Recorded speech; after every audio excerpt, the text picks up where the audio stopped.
Hey, hey, hey, people. Let me just shut off this music. I went to Hold do it on. as well at the We're same both time. doing it at the same time. Yeah. That was Hi, your everybody. people. Hi, Second. everyone. Thanks for joining us. I can see that some of you are in the room. Please say where you are chiming in from. It'll be good to know who's there, who's chiming in from wherever it Wherever is. you are in the country or the Convenient. world. Yeah, absolutely. So we are so looking forward. I'm not even going to apologize for not being on yesterday because it was my birthday. Whoop, whoop, whoop, Yeah, whoop, yeah, whoop. yeah, yeah. 20, 20, 25, 25. Yeah, I had a phenomenal time, and yeah, Vero I'm Beach. really cool. Vero Beach, Florida. Hey, Yeah, it must be really hot out there, cuz my yeah. family has just been supporting this channel from day one, and I'm so glad to have them on board. So thanks for joining us, cuz.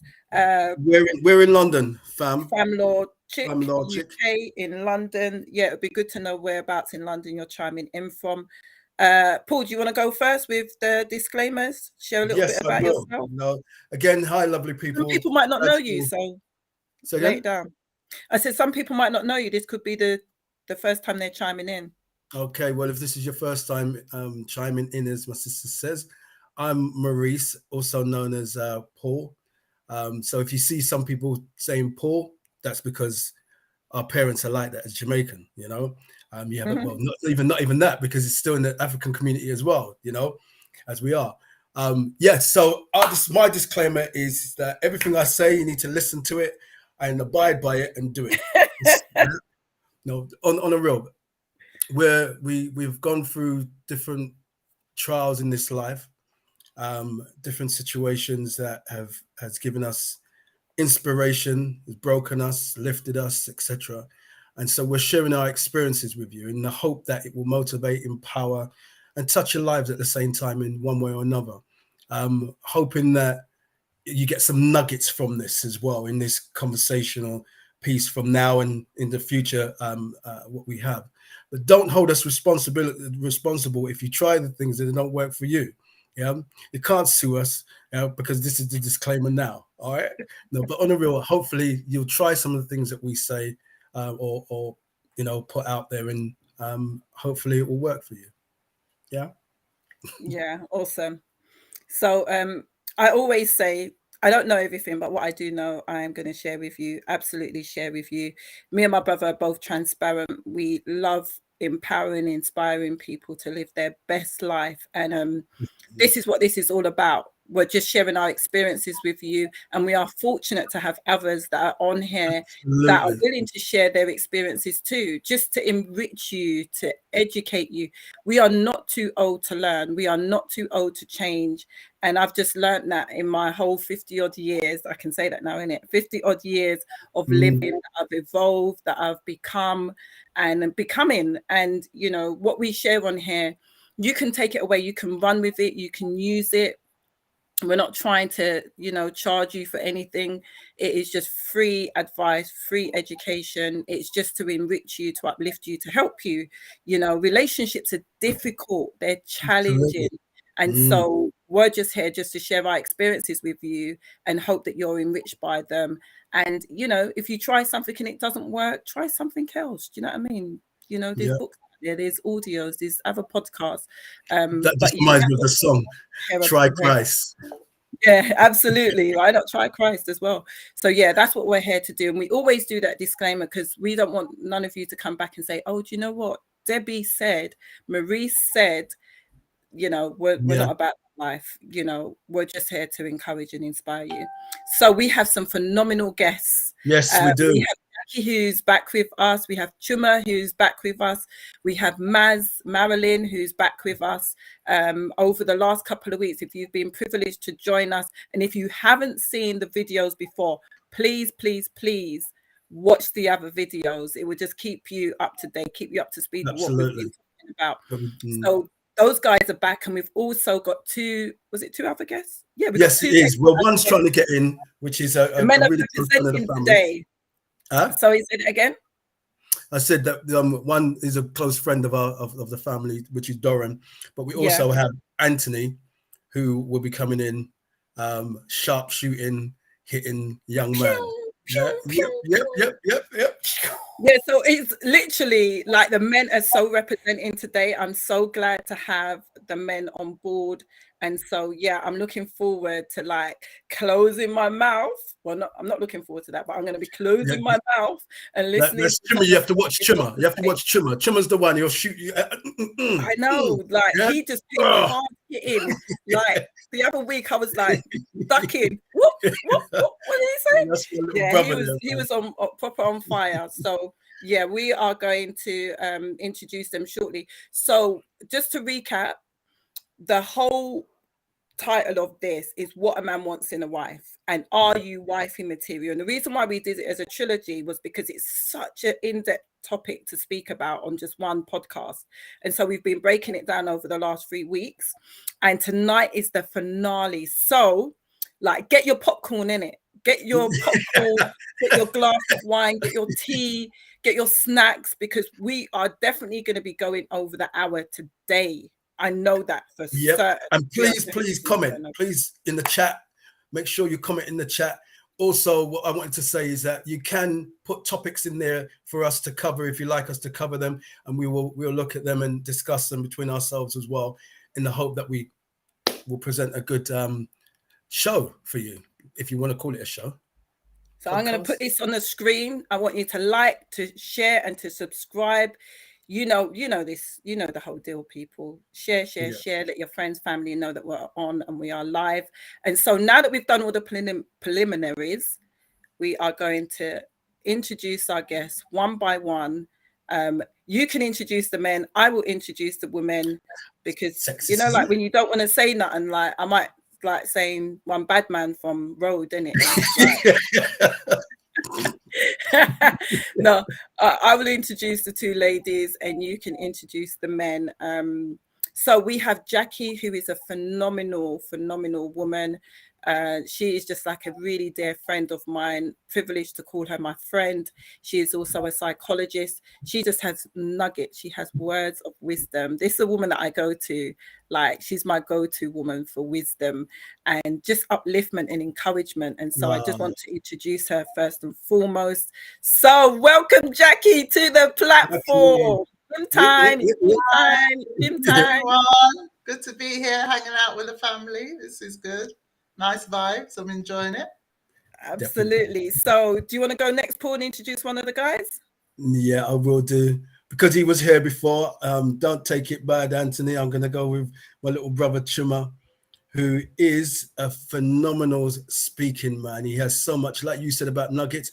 This young man here, I salute him. He's inspirational, definitely an encouraging guy, and he has a lot to say that is edifying. That's the word I want to say, edifying. And I love him dearly. He's a good man, good father.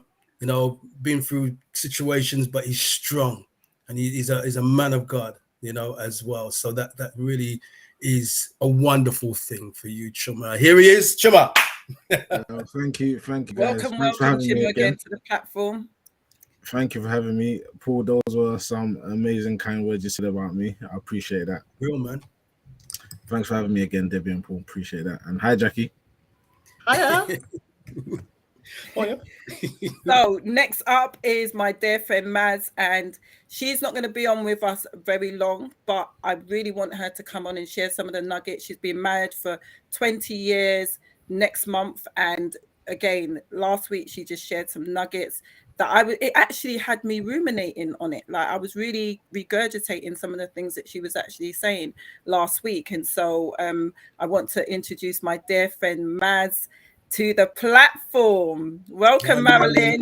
Hey, hi guys. Thanks for joining us again. Lovely to be here. Glad to have you. Hi, Jackie. Hi, Chuma. Hi. It's a blessing to be here, guys. This young man is just like is another one that gets you right in your solar plexus. When he speaks, what I love about him and he's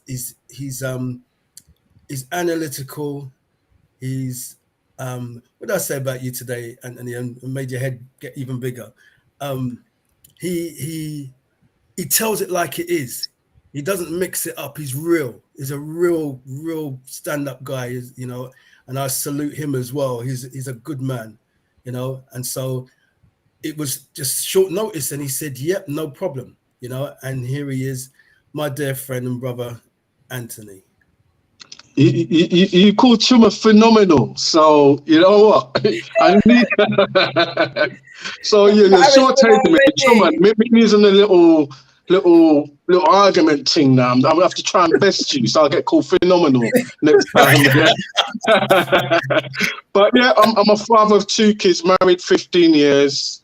So I know a little bit about relationships right now. I mean, when I was talking to Paul earlier, we were talking about relationships, not just in marriage, but every relationship needs certain qualities, have to have certain things if you're going to have a good relationship, whether it's at work, with friends, whatever. But obviously, marriage is the apex of everything. So that's what we're discussing today. Good to see you, Maz. Jackie, Chuma, Debbie, Paul, of course. So yeah, let's get on. Awesome. Yes. So as we've been discussing over the last couple of weeks, is what a man wants in a wife. Are you wifey material was the subtitle, and it's really important for us to kind of like break down the actual subject. So in week 1, we was looking like we was talking about so many different areas. Like when Chuma came on and he started speaking, it started exploding, you know, like a bomb, and then it's like all like shrapnels just going everywhere, and it was like we was trying to chase one over there and trying to chase the other, and we was just like, this topic is just so huge. And from the word get-go, we said that we're going to do it over 3 weeks, because we really wanted to kind of understand a little bit more about what it is that the men are looking for, because I think that as women, we like to know what the deal is. And sometimes one of the things that we was discussing was sometimes men are not able to articulate exactly what they want. Not that women don't, but remember, we're talking about what a man wants. Sometimes they're not able to articulate what it is that they actually want, and this puts us as women in a difficult and challenging space to be able to meet that need. So we will come into a relationship believing that we are meeting a need, and hit up on a brick wall, because it's like, well, you're not actually meeting my needs. But if somebody doesn't explain that, how are we meant to know? So Anthony, I'm going to throw it out to you first and foremost. What would you say about that? Well, right now I hear my son's crying. My wife has just gone to work. Yeah, so I'm gonna have to take a little bit of pause after this. But because of him crying and knocking on the door, it kind of distracted me. So bring it to somebody else. I'm gonna try and calm him down and come back. Okay, no worries. Thanks, Anthony. All right. Chima. Yeah. Just break that question down again quickly for me, please, just so I can. Yeah. So as a woman, I'm not speaking for all women, but I'm just throwing it out there. As women, we like to be able to know what it is that we are not doing. We want to meet the man's need, but if the man is not able to articulate what his needs are, that leaves us in a place of not knowing. So we are just going to give off what we know. How would you say that a woman or a relationship can overcome this? How can you encourage the men to be probably a bit more transparent? What is it that can change in that area? I know it sounds cliche, but communication is key. And of course, if your spouse or your partner is not able to communicate, that leaves you in a big sticky situation, because you're never going to be able to fully understand what he's going through or what he actually wants from you if he's not able to articulate himself or communicate himself in the right way. All depending on what man you have. Some men might express their formation in various ways. They might be a bit snappy. They might say a few wrong words at times. And it's not necessarily on the flip side of things, happy with how you get into them, if you understand. Like, let's say this is just I'm picking it out of thin air, yeah. So I'm just saying something I've gone through, what people are going through. Can you hear me? You're breaking up a little bit, Chuma. Can you hear me okay? Yes, Can you now hear we me can okay hear now? Mhm. Yeah. So what I'm saying is, I'm just going to use the form of this as an example. Let's say the woman wants the man to maybe take the bins out every week on a Friday when the bin man comes. Now she might be she might come across as a case of babes the bins. He might not maybe like the way that is being put across, but to her she's putting across like, babes, I'm just asking you to do the bins. And maybe it might be, hun, rather than tell like I'm a child or something, maybe just say, hun, every Friday. Communication, this could come up in pillow talk. Maybe it could be just the way you put it across. To you might have said the bins, and you're saying a polite way, but to him it's come across totally different. So sometimes just switching up how you speak, the wording you use. Yeah, that's just my example. Hope that's kind of put it across. It's very So, good. so the reason why I asked that question, yeah, Mads, I'll let you go interject. The reason why I asked that question is because a lot of women that I speak to, like the first thing that you said was communication. Women tend to want to communicate a whole lot more than what men want to. And this is why I'm saying that it is a challenge for most women to communicate with men on that kind of level without them feeling like it's too much, it's too deep, it's too challenging. So I think that having the conversation in terms of like what you just said, having the conversation and wording things in a different way absolutely helps. But how do we get to that place where they are wanting to communicate what it is that they actually want from a wife? Maz, go ahead. I was just gonna, because I could kind of relate to what Shuma was saying in terms of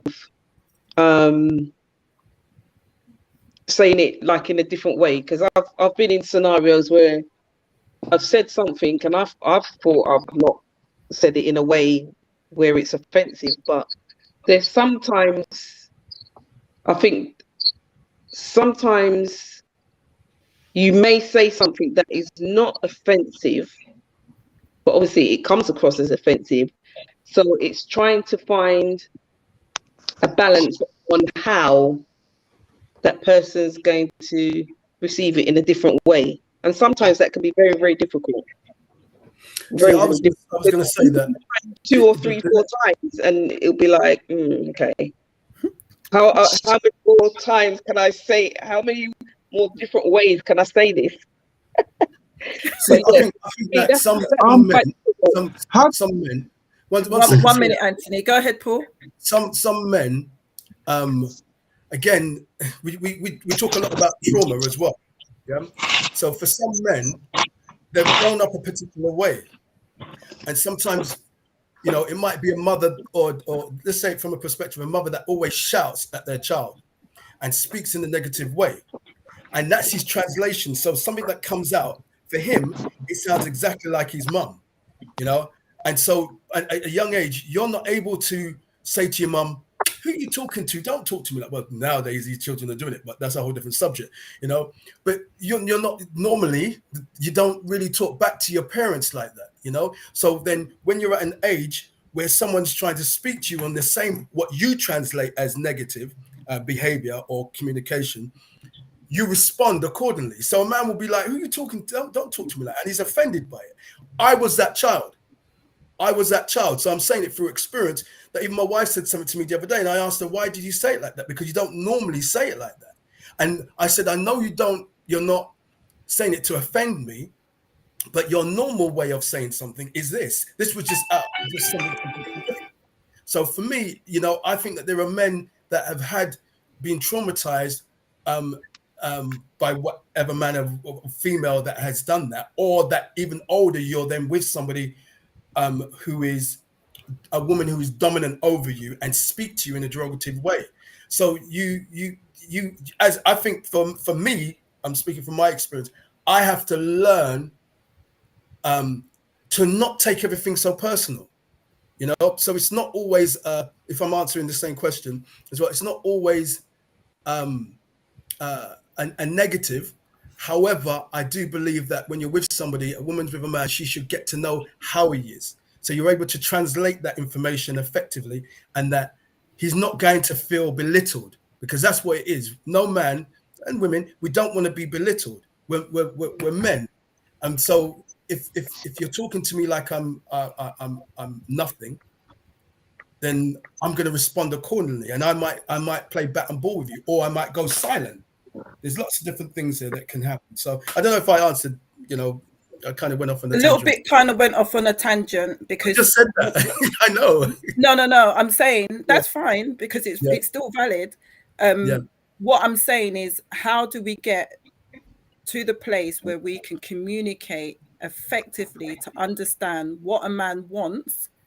Because remember, the title is what a man wants in a wifey. But if he cannot articulate what he wants in his wife, how is that woman meant to meet that need? Jack? No, Anthony wanted to sorry. Yeah. There's a couple of points. You brought me. I'm glad you explained the question again. But one of the things we're talking about, a man knowing what he wants. Sometimes you do not know what you want until you're in that relationship and you understand yourself better within that relationship. I couldn't say, I want my wife to be this. I want, there were certain things I could say, but in the relationship, I realized actually that I want from you. I only knew that within the relationship, not before. So sometimes you have to go in there and then you kind of realize what you like and what you don't like. In regards to what Marilyn was saying about communicating in a way that the other person accepts it in a way. Now, we've got this thing that we call emotional intelligence. It's part of, management. You get taught all of these different things. Emotional intelligence is one of them. And, sometimes you do something and someone says, well, where was your emotional intelligence?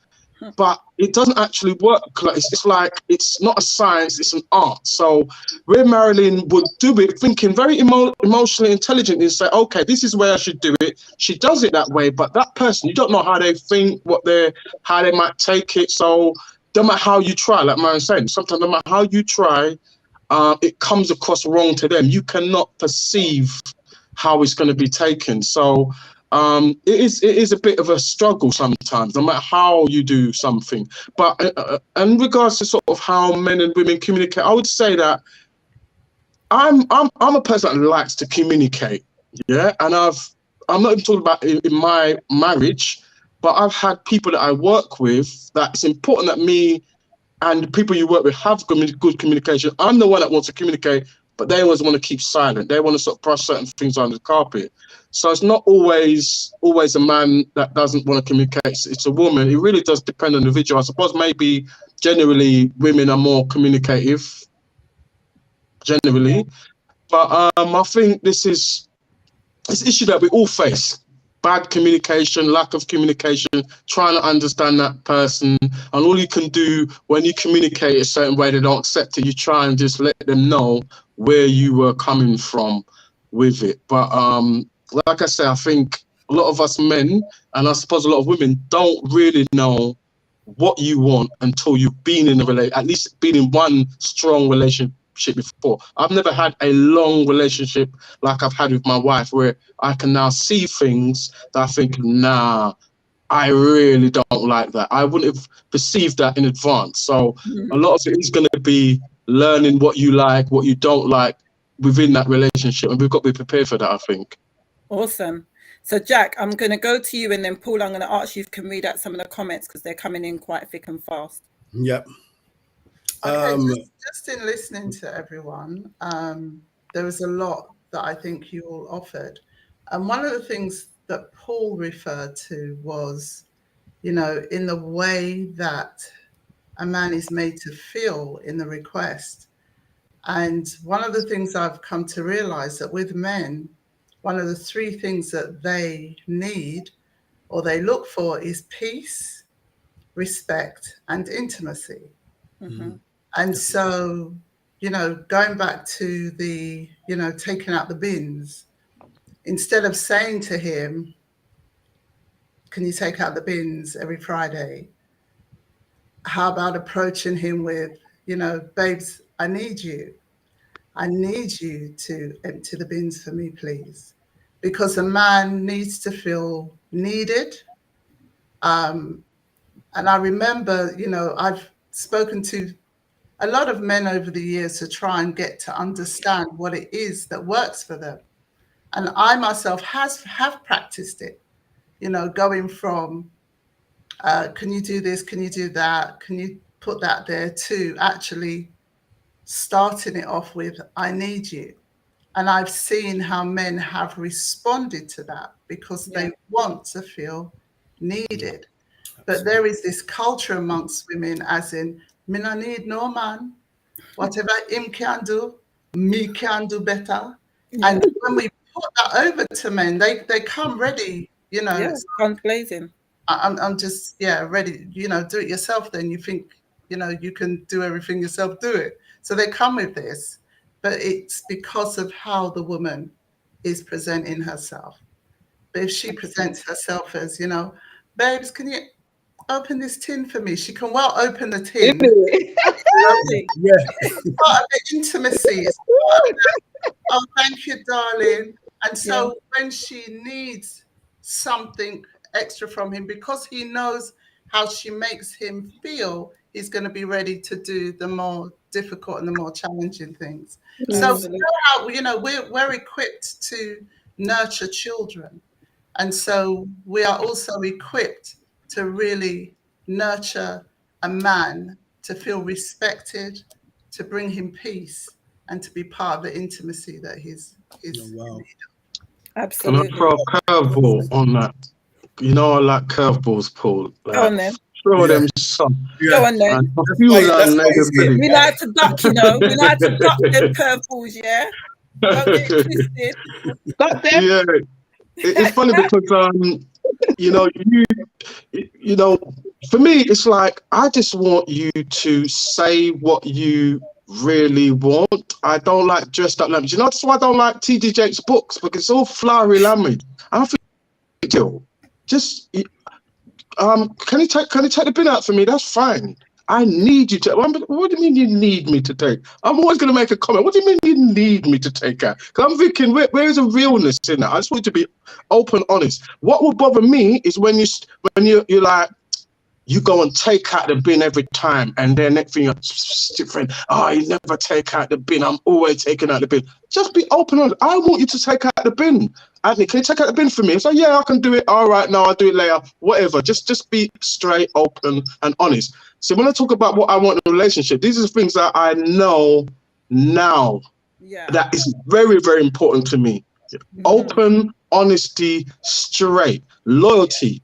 Don't chat me to your friend, because it's gonna be a big problem. I don't care what you want to say to your friend, but I don't chat you to my friend unless it's bad. Like I need counselling, so I have to go and talk to my friend. Yeah. So to me, that loyalty, that openness, if you're open, you communicate me, I think we can get over everything. But if you're not saying that and silent treatment, that's the worst thing you could do with a person like me. And I don't work with everybody. That's just me. That's what I'm saying. It's knowing the man, that emotional intelligence, knowing who he is, what ticks the boxes for him, what gets on his nerves, because there's no one rule fits all. All men, all women are so very different that, you know, what would work for like 99% of men might not work for your man because he's a bit off key, like me. Yeah. So You see what you start here now, Anthony? One second. That more like fire. Fire me comes to life. Take the bin out. Read some of the comments. Do it later, and you don't do it. What should she do next? No, hold that thought. Read the comments, because they're scrolling through quite quickly. Right. Okay. I'll read some as well. Yeah, I'm gonna start back up. What happens if it repeatedly? Oh, is that where you're going? I was going right back there. Hang on. No. Start from what happens. Okay, if what happened? Have to ask. Yeah, what That's happens? A question if that Jackie's asking as well. Have to ask when you have already said, which is what you said, Jackie. This is Fam Law Chick UK. Sometimes guys don't like it when you ask again, when they forget, etc. Doran says, when did putting the trash out become an issue? It's not. We're just using that as an example, Doran. We have Fam Law again. at Doran. I thought it was just Sorry, Paul. Can I just interject? In some households, that's a big issue, though. It is a big issue in some. For real. It is a big issue because some women are saying, every single week I have to tell you. See, right there is the wrong way how you put it across, and I agree with Jackie with that. You know, every week is not a child. Because he's not a child. You can't scold him he should remember every week. Like me, I have a note in my head, but I said to my wife one. Don't beat me. I remember I said to my wife one day, I said, you know, I don't have to always take the bin out. You know that, don't you? I was being honest. And I don't have to. Who says that this is what I need to do? I don't have to always cook. A woman don't always have to cook. A woman don't have to always wash my clothes.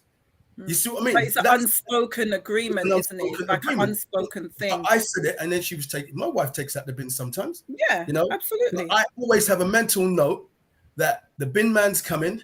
And I go and I take the bins and pull them out, unless I'm not here. I'm traveling, and my wife will do it. Yeah, and the reason why she mustn't get vexed if you don't take it out. Just take it out. Leave it there, let it pile up, spill out on the floor. Spill out on the floor and then get vexed. You know what I mean? Kick over bins. It's out on the floor and you didn't take it out. It's out on the floor. Come on, ladies. You know what I mean? Let me finish this. Those guys don't like when you ask again. Doran says, when did Travel Buffett said this all goes back to episode 2. I think when we were talking about the baggage that you bring into a relationship, Doran says, yes, we have to get to know ourselves before entering any relationship.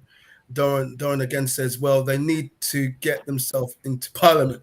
I mean, personally, I think that we're always getting to learn. Until the day you die, you're still learning about yourself. You can't expect to know yourself fully before you get in a relationship, especially when in a relationship, you get to realize, actually, this is a big issue that I have. And my wife has highlighted that, you know, so let's go back to the question. Sorry, Anthony, what Jackie asked, and family law chick. What happens if you repeatedly have to ask? So what happens if a woman has to repeatedly ask to take the bin out and you've already said it? Nathan! Let me answer that, because I don't repeatedly keep on asking. When I see that you're not doing it, I just do it, because I ain't got no time to keep on asking the same thing, especially when it's something trivial like that. Do you know what I mean? I got 2 hands, I got 2 feet, I got eyes. I can see that it needs to be taken out. You just chip in. There's times when Gary doesn't always take the bin out, or he might take out the dustbin but don't take out the recycle. I don't give him a hard time about that. I don't think, oh, why do you take out the bin and don't take out the recycle? Maybe you didn't have enough time to do both, but you did one. So it's down to you as the individual whether you want to have that conversation repeatedly and allow that to vex you. I just think that there's bigger fish to fry. That's not something that is constant for me. Who else is with me? Don't leave me hanging. I would say I would agree with you on that. I mean, I do think that conversation needs, if it becomes a problem, obviously it's not a problem for you, Debbie, because you will take it out, and probably Gary doesn't do it all the time. Never, ever doing it. But sometimes, like you say, sometimes you can think, you know what, I know you don't do this all the time, and it gets on my nerves that you don't do this. And I will mention it, what actually you don't do, so make a little joke and laugh about it. And it kind of, it's like the I don't know, the animosity or whatever it is kind of goes away when you've had that little communication about it and you had that little laugh about it. But at the end of the day, rather than having that big argument over something that is really kind of trivial in the long run, it's better you just kind of like, all right, I will do it. You know, you keep coming, going, you don't wash the bath out, I'll wash it out. And I won't even mention it because it's not even worth an argument. Yeah. So sometimes, I would agree with that. Are we all in agreement? Yeah. I'm gonna like said, I'm gonna throw a curveball. Yeah. Go on then. If it gets to a point where Debs, if most women have your attitude, well, if he doesn't do it, I'm just gonna do it myself. Yeah. Then, before you know it, you're doing everything. Because let's say he now sees, all right, well, she's taking the bins out, she's washing the bath, she's hoovering, she's cooking, she's cleaning.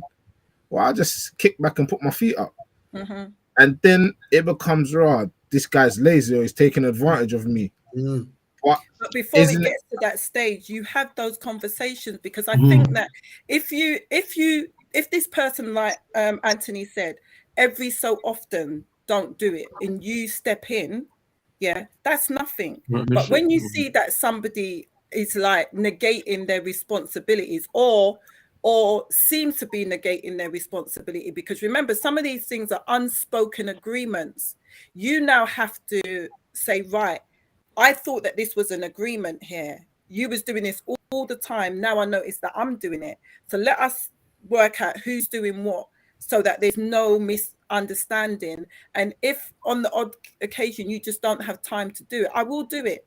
But oftentimes these are unspoken agreements that we just, in a relationship, and the person might just put on the wash, the woman might just do the cooking and everything. And the one day she don't cook the food, the man wants to, rail up. No, do you know what I mean? It becomes an unspoken thing. And that's when you need to just say, right, we need to sort this out. But there shouldn't be conflict in that area, because sometimes I put on the wash, sometimes Gary puts on the wash. Like, he will be, most Saturdays he will go and put on the wash. He will do the bins on a Thursday. I don't have to say to him to do that. There were times when I would just hoover, I'm washing. It's like, if it's there to be done, we just muck in and do it. And if he doesn't do it and I don't do it, well, it's just staying there, isn't it? We ain't got no little kids in the house. So well, you don't want to say that. There's read that in the comment from Marjorie Drew. Let's have a look. Multitasking can be an issue, as sometimes some people seem to stop when doing two things at once. Marjorie Drew, I know a sis who let the bin flow over a week because her husband would not take it out. Eventually she took it out, but it's an issue in their house. But it shouldn't be. Boom. Thanks, Trimmer. Yeah, I don't think it should be an issue, and I think it's quite petty when that thing spills over. But that tells me that there's other issues that are going on there, and it's not really about the bin, personally. And that's where I say, because it's clearly a need that she has. She needs him to take out the bin. And I think in an intimate relationship such as marriage, it's all about serving each other. It's all about meeting each other's needs, from whatever end to, the bedroom. It's about meeting each other's needs. And so if the wife knows that she's meeting her husband's needs, to be able to articulate to him, babes, I need you to take the bins out tonight because the bin men are coming in the morning. Why would that be an issue if that's how it's communicated? So unless there are some underlying issues, if there is, that needs to be sorted out. Can I just throw something in there as well? Yeah, go ahead. We said in the beginning about communication, and we said, like, in a relationship, and let's say, some of you been married 20 years, 15 years, etc. Now, in the beginning, obviously both parties are caught in. You're gonna get down the aisle. You're gonna put your best foot forward. You're gonna do the most. You're gonna woo. You're gonna do all of that stuff. Now, when you get into marriage, year one, you're getting to know each other. Year two, you're getting to know each other, etc. The kids come along. Then, with a young family, the kids take up a lot of your time. And the husband or the wife, because of the kids are taking up the time, could feel like there's neglect there. So when you're telling me those bins, I'm like, you're telling me those bins, but you ain't shown me any affection in how many nights gone past, or you haven't been touchy-feely in how long, you ain't whispered any sweet nothings in how long.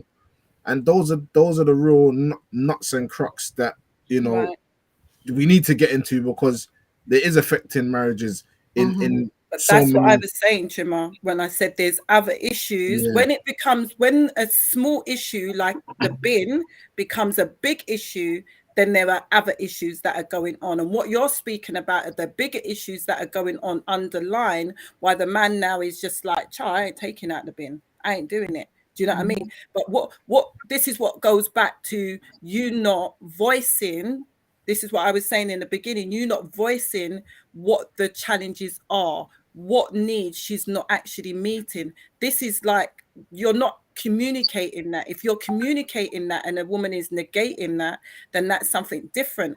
But if you're not communicating it, but you start manifesting the behavior like, I ain't doing that, I don't see why I should say this or I should do that, then that's wrong, because that woman won't know what is going on. And it's important for, if there is those things where that man, because oftentimes when women have children, like, men typically become jealous of that child, that relationship that is going on there, and they feel like neglected. All she's doing is paying, even though logically they know that the child is going to need the mum. Yeah, the man now feels that the mother wants the child more than they want the man, which isn't actually true. She's just meeting a need.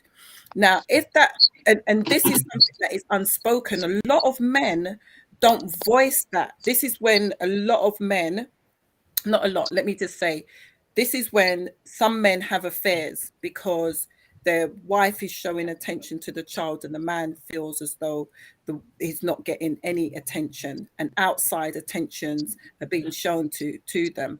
This is where sometimes this happens in relationships. But if that conversation is had, then I think that things will be completely different. Go on, Anthony, because I can see you just itching. Yeah, I'm like, yeah, I'm itching to say something.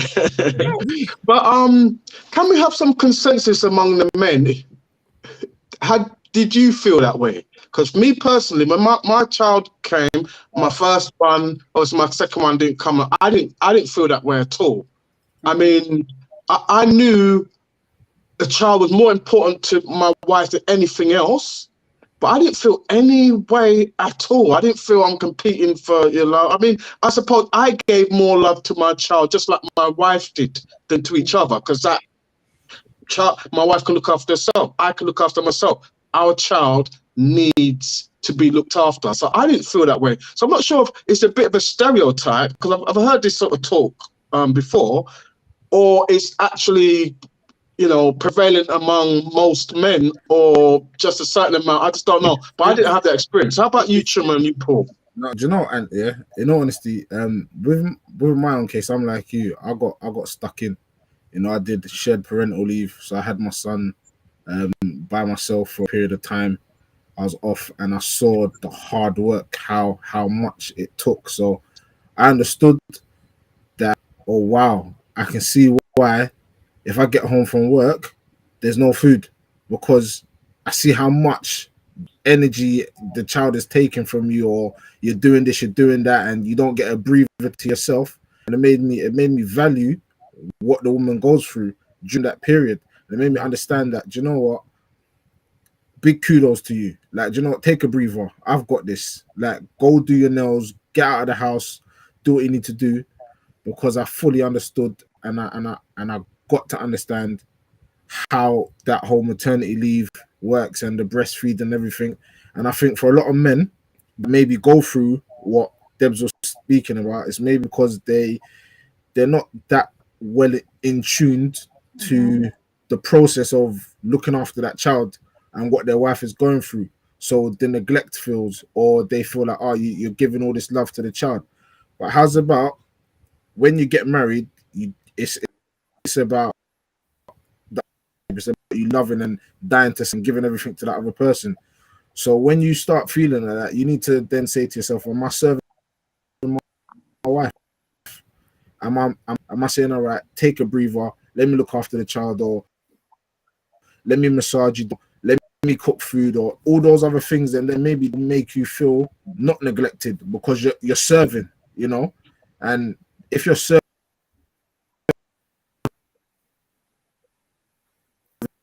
oh, you're breaking up. You're gonna feel like you're wanted. Can you hear me all right? Yeah. You broke up a little bit. Yeah, I just think am I wrong in saying this? But I think if a man has that mindset, he's being selfish. And the reason why I say that, because I agree.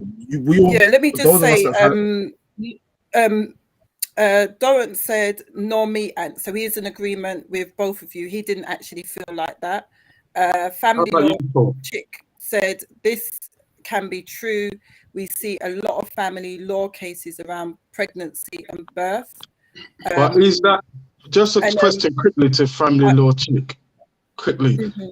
You see this in family law cases around pregnancy, birth, but does that mean it's a man being selfish, it's a man feeling neglected, or is it other circumstances that could be contributing to this rather than the man just being That's selfish? a hard question to answer, because if it's not voiced, if it's come across as though my wife is neglecting me, that's all that you can draw from that conversation.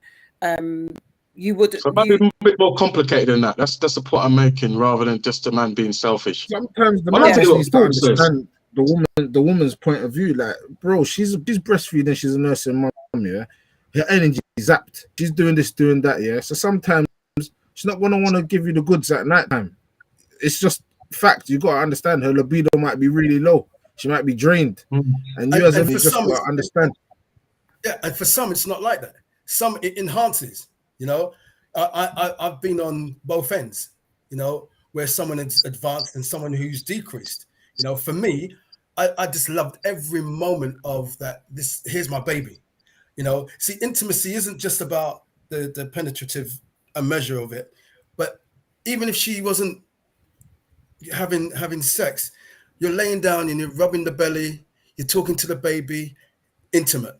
I can't see how I could be jealous if here's my baby breastfeeding. Remember, it's my child breastfeeding, you know, and she's flaked out.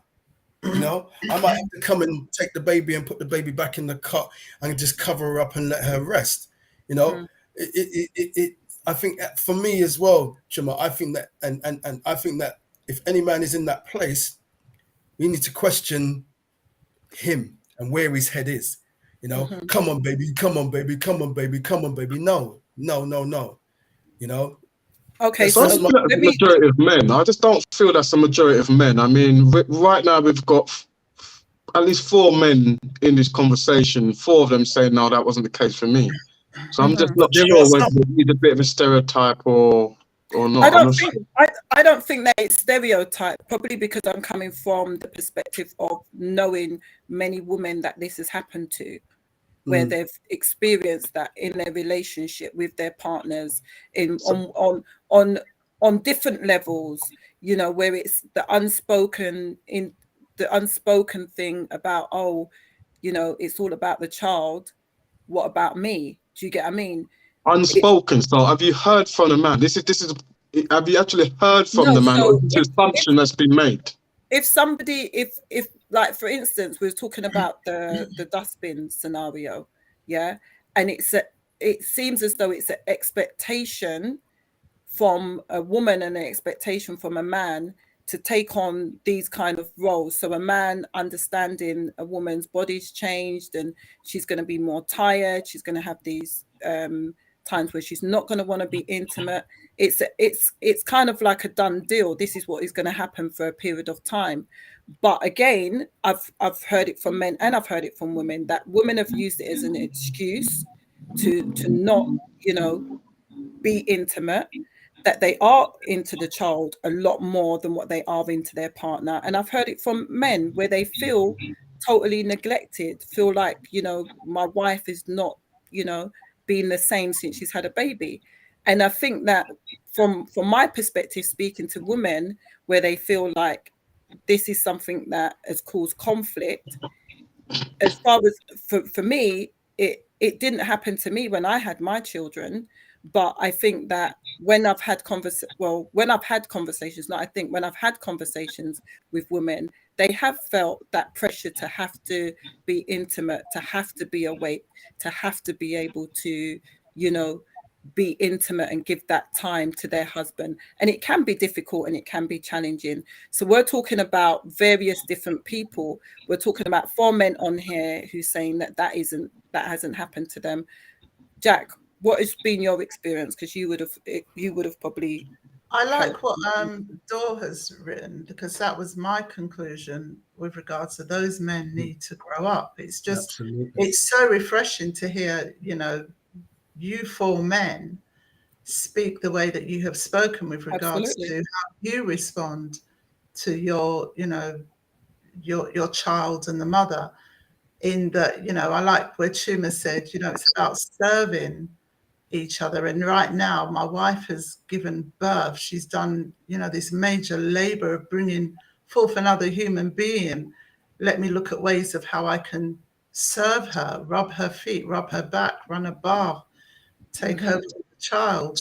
That's a sign of maturity and being a man. And I think where, yes, what you were saying, Debbie, it's true. There's a high rate where that is not present in relationships, where, you know, the man is saying, I want my intimacy. I want, you know, my sex drive is still up there. I ain't got time to wait for you to adjust and to heal. And there's that ignorance and that arrogance. And that's where the relationship does break down. And that could stem, you know, right back to, you know, cycles where that man didn't receive that kind of support and teaching and example. And so this kind of behavior is repeated. So it is a very individual thing. But again, I celebrate the men that are here that are making up that, you know, majority of. I think that there's an expectation out of some of those men that they, you know, they're expecting to get something. You know, I know you've had the baby, but what about me? You know, and go back to what you said, Chuma. It's, you know, it is a level of selfishness, and it is a level of being mature to understand that. But it's that balance, and that's what, you know. Until you're dealing with an individual case, you don't know if she's been doing this all the time. She's got the excuse of, you know, oh, you know, I just had the baby, and you know, my drive is down. Charge 5. My drive is down. It's down. And so he for those men, it might be that they're peed off now. I'm always getting the same answer every single time. Here we are with another baby, and here you are doing the same thing again. You know, what about me? Now, is that selfishness, and it's just throwing it out there as well? So it's individual cases you have to look at really as to how you never know. It might be I don't mean to cut you, but it might be a case of there's other issues in their marriage or in their relationship that they need to iron out, or they need counseling, or they need to talk to each other. Yeah. Because if you know, every time, you know, you're trying to turn on the cooker and she's on number 1 and you're on number 9 and she's never getting fired up, there might be something there. There might be past issues that are not resolved that you might need to talk about. And you might need to open that box and get all the stuff out of the closet, because sometimes some women, just like men, can harbor things that you've done in the past and hold it against you for years. And until you lot sit down and proper thrash it out in a safe space, you will never know that, you know, she's holding on for something that you did 5 years ago. You know, and maybe that's why you're not getting the goody goods at night. The proper way. Yeah, you'd be surprised, you know. But you know what, it works the other way as well, because there's been men who don't want to be intimate with their wives after they've had children, because they've seen their child be born and they're just like, this is traumatizing for me. I don't want to be intimate with this woman now. That's also, you know, another thing that has happened to several women that I've spoken to, in terms of the intimacy is not being there, because the man now doesn't want to be intimate, because it's like another, you know, situation that has occurred that they didn't even think their mind would even go there. So Marjorie said, yes, it is stereotypical, but it's not necessarily a bad thing if both sides agree to stereotypical roles. Maybe scared of change, Doran said. I think that the whole thing that we're trying to talk about, really, when it comes down to it, is communicating, is explaining and expressing how you're thinking and how you're feeling, and that boils down to trust. If you can trust that person with your thoughts and your feelings, and you know that that person's not going to throw it back in your face. They're not going to use it as a weapon against you. Then you feel as though it's a safe place that you can say, do you know what, when you did this, this is how it made me feel. And sometimes when you least expect it, because you can have situations where you're in an argument, and one of the things that I pray is that I don't use my words to tear down, but always to build up. Because sometimes you can be in situations where you say things and now that has shut a door for your partner never to open up. And I find that that's more, I only can speak in the relationships that I've been in, but I've found that more to be a man's thing. Am I getting that wrong, where when something happens? Because actually, let me say it like this. Actually, I've got friends where their partners, their male friends, have said certain things, their partners have said certain things, and they will say, never again am I going to open up. I'm just throwing that out there in the terms of communication and trust. What do you think, Anthony? That's a big one. Trust is a very big one, because there's certain things I won't say to my wife now. I would rather speak to somebody outside that I know will understand where I'm coming from, give me maybe words of encouragement. I wouldn't say it to my wife, and because of previous experiences where I've come, I'm thinking, wait, I'm telling you about this, and somehow you've twisted it around, and instead of supporting me, it's like you're on the other side. You know? So if you feel that actually I can't come to you with these sort of things because you ain't going to make it better, you'll probably make it worse, then you don't talk about those things. And really, that person should be your wife. That should be your closest person you can talk about something. But not every wife or every husband is qualified, you know, loosely using the term, qualified to comment or understand certain things and give a good advice on certain things. I like that.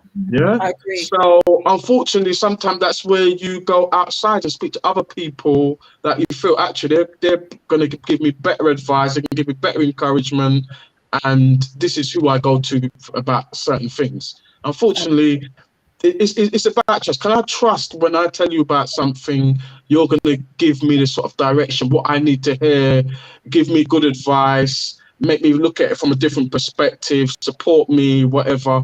And yeah, if you don't trust your partner or anybody who's got a relationship in that, then you ain't going back to them again until you see that something's changed. Absolutely. I'm in agreement. What does everybody else think? My thoughts are that, you know, we've used various different examples, but entering into, say, the area of parenting, that can be quite triggering to either the man or the woman, where, you know, past traumas could be coming up, where maybe the man is, you know, obsessed with the idea of failing his child in the same way that he was failed, and just detaches himself. Or, you know, the woman going through her postnatal depression, and if one or both are going through stuff like that, that's not going to be a healthy environment for either of them. And so this need for trust, to be able to communicate and say, you know what, this is really triggering for me, these things are coming up for me.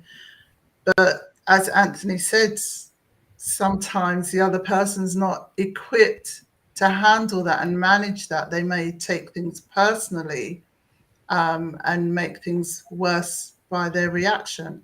So it's knowing where to go and who to talk to at those times.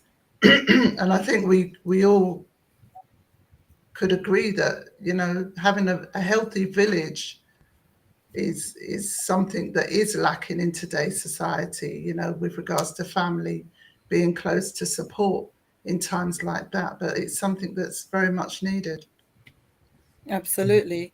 I think that the misconception is that your husband or wife is going to be all things to you. I think that is a misconception, because they're not all things. You know, I remember when I was going through the domestic abuse, and there was different people in my life in that season that was being different things to me that I really needed. I needed Jackie because she was the voice of wisdom and the voice of reasoning. I needed Karen because she would just sit and listen. I needed Claudine because she would just listen to me rant and rage. I needed Jen because she would just hold me. I needed these women in so many different areas. They were the people who was really there with me and taking me through, that made me understand when I've got married again, that there are certain people that I am going to lean on for wisdom. There are certain people I'm just going to say, yeah, this is how I'm thinking and feeling.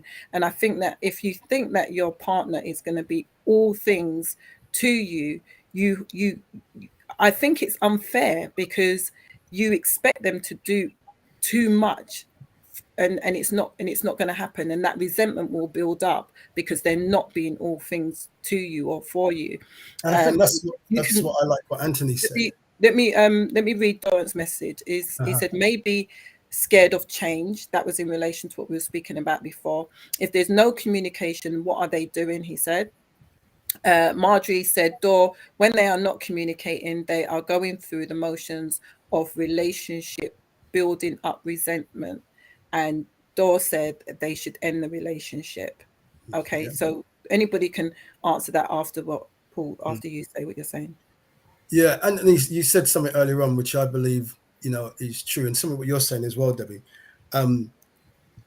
Sometimes from the outside, you think you know what you want, but when you're in it, that's when the reality really kicks in of what you want. And the reason why I said that, going to what you're saying, Debbie, is that, see, my chain of thought is going off, is when you're talking about the domestic violence, about the support network that you had. Now, there was a point I was going to make, you said something and it's gone. It's gone. I should have just jumped in straight away and said what I needed to say. I'm trying to find my way, navigate myself back to what I had to say. Get yourself all entangled and twisted. Yeah, it was like, hang on, my head is going 100 miles an hour at the same time, and my mouth, I'm not going to say it all. But I would, no, I'm going to stop. If it comes back, I'll say it. Yeah. Yeah. So, who wanted to respond to what I was saying in terms of your partner not being all things to you? That's it. Thank you. See, you triggered me. I think, like, we're very similar, Debbie. I'm very analytical, and I like to solve problems. Men are problem solvers. That's what we want to do. I'm a problem solver. You said earlier, Jackie, we want to feel that we're needed, but what I learned through this all is that I'm not that person's counselor, that woman's counselor, and she's not mine. And that's what I used to try to do, because you might be thinking a particular way, and you might have certain experiences in that field, or just who you are. You're trying to solve something that isn't your job to do as such. It took me years to understand that I'm not that. It's all right to express myself, but it's all right for someone to have a different perspective on the matter. That was what my problem was, is that what I'm saying is right from my perspective. And it might even be right from the books, but they're looking at it from a totally different standpoint. And I can't make someone see it. You can't be all things to someone, at all. And so I'm in agreement with that, Debbie. That's what I wanted to say, because it speaks volume to me, because I was once that person. Counselor, doctor, teacher, husband. I want to be everything, and I'm not. Can I ask a question to you men? When you do talk to your women, and say you're talking about an issue at work or problem with finances or whatever, are you talking to them with an expectation for them to give you advice? Or are you just needing them to just listen to Can you? I answer that? Can I answer that? I mean, we're talking about being all things. I mean, me personally, I don't expect all things from my wife, naturally. We can't talk about Arsenal. my favourite subject. So I'm not coming to you about Arsenal. Yeah, but I think one of the most important, we can talk about communication, how important that communication is. For me, that's a very important part of a relationship. I can communicate with you and you can respond. Now it is like counseling sometimes. Sometimes it might be actually another perspective, a suggestion. If you're a wise woman, you give a little bit of advice or whatever. But that's what I would definitely want from my wife, is that I have that communication. I can tell you what I'm going through, and you're going to do something, say something that's reassuring, maybe give me a bit of advice, or maybe just listen in a way that at the end of the day, I ain't gonna feel judged or like you're switching on the other side or whatever. To me, that's very important. That's one of the things I would 100% want. I know I don't get that, and I feel that I will never get that, and I adjust around it and say, okay, these are what you can give me. I know I get that from you now, and maybe that's one of the things I would have wanted. Like I said, we don't know until we're in the relationship of what you really like and what you really want. And if I were to look back from outside before I came into a relationship, then maybe that's one of the things I said, oh God, I want a woman that I can communicate with. I've got women friends out there that I know I can talk about these certain things, and I'm going to get what I need, like maybe some good boom. Have you thought about it this way? And that's good for me. They're my friends. There's no chance of them being anything other. So not even in cross my mind before you look think like that. Because I know some of these conversations, you can't be looking to women because you're gonna interrupt this sort of stuff. But that is probably one of the things. I think that's probably one of the things that I would have wanted, or I would want for my wife. Full stop. But I know I ain't gonna get that, like I said. And what I get some other very good things that maybe women that I could communicate with wouldn't give me. So I ain't complaining. But that's maturity, though, because what you've actually realized is that my wife isn't this kind of individual, and I'm not going to try to twist her arm to make her that individual. I'm not going to make her feel less than. I'm not going to make her feel as though she's not valid. I'm just accepting this is how it is, and I will source that information elsewhere. That's just maturity, because oftentimes what you find is that when you don't have that need being met, you then make that person feel like they're worthless, that they're not bringing anything to the table, when in actual fact they are bringing a lot to the table. It's just that area that they might not be able to bring to the table, and that's fine. And it's finding, like, for instance, we spoke about it the other week. I love flowers. My husband knows I love flowers. Does he buy it for me every week? No, he doesn't. So what does Debbie do? Debbie goes and buys herself some flowers. Do you get what I mean? And then I've got friends who know that I like flowers, and they will buy flowers for me. And I don't make it become an issue where I'm like, oh, you don't buy me flowers. You don't buy me flowers. I don't make it become an issue.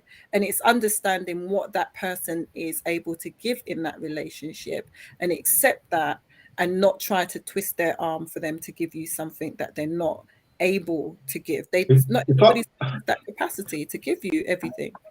If I could twist the arm and get what I want, I'd do it, but I know it ain't gonna work. Yeah, absolutely. But I'm joking, Jackie. Don't look so serious. And hurt you. That's No, what do you say, Anthony? I've got a curveball, because Go ahead. I'm hearing you all, and So many curveballs today. Just I know. I'm hearing you all, and I'm thinking, when I'm married, I don't want my husband to become emotionally entangled with another woman by sharing things that he feels he can't share with me. I would like him to be able to say to me, I would like him to be able to say to me, Jackie, the other day I was trying to share something with you, and afterwards I just felt like worse because of how you responded to it. And that was an important time for me. And I didn't feel that you met my needs there. And we need to work on that. I would like us to build and hear each other's. But what makes you say emotionally entangled? Why do you have to be emotionally entangled with another man or another woman in order to share that thing with them? Why is it emotionally entangled? Because you are, it's an intimacy of your emotions that you are sharing with that person. No. No, Jackie. See, Right. I'm smashing that curveball over field. Wait, let Jackie land. Let her finish. Let Jackie finish. I say no. You have to bring something more. I'll give you. I'll give you. Because it's the psychology of the mind. There is an intertwining. There's an intimacy. There is a sharing. There is an exchange. There is an opening. There is an access. No. And that is being built. Doran says, "Now that's love."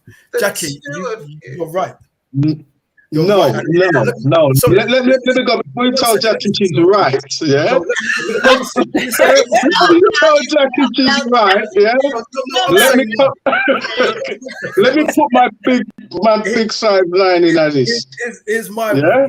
Let me hear what Anthony's saying, because he was talking about his own personal situation. And exactly. I mean, all this emotional entanglement thing. This is why I said this is why I kind of made a comment about it, because I've heard this thing before. Oh, you don't talk, and I think this is our CLC doctrine. You know, I think that's probably why.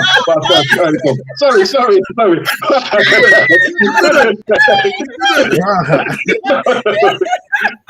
but and it's just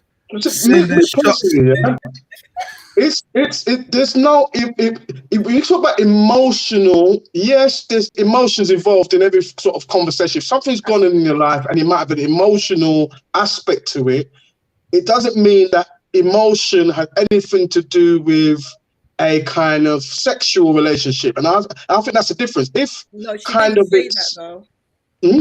She didn't say that. She didn't say.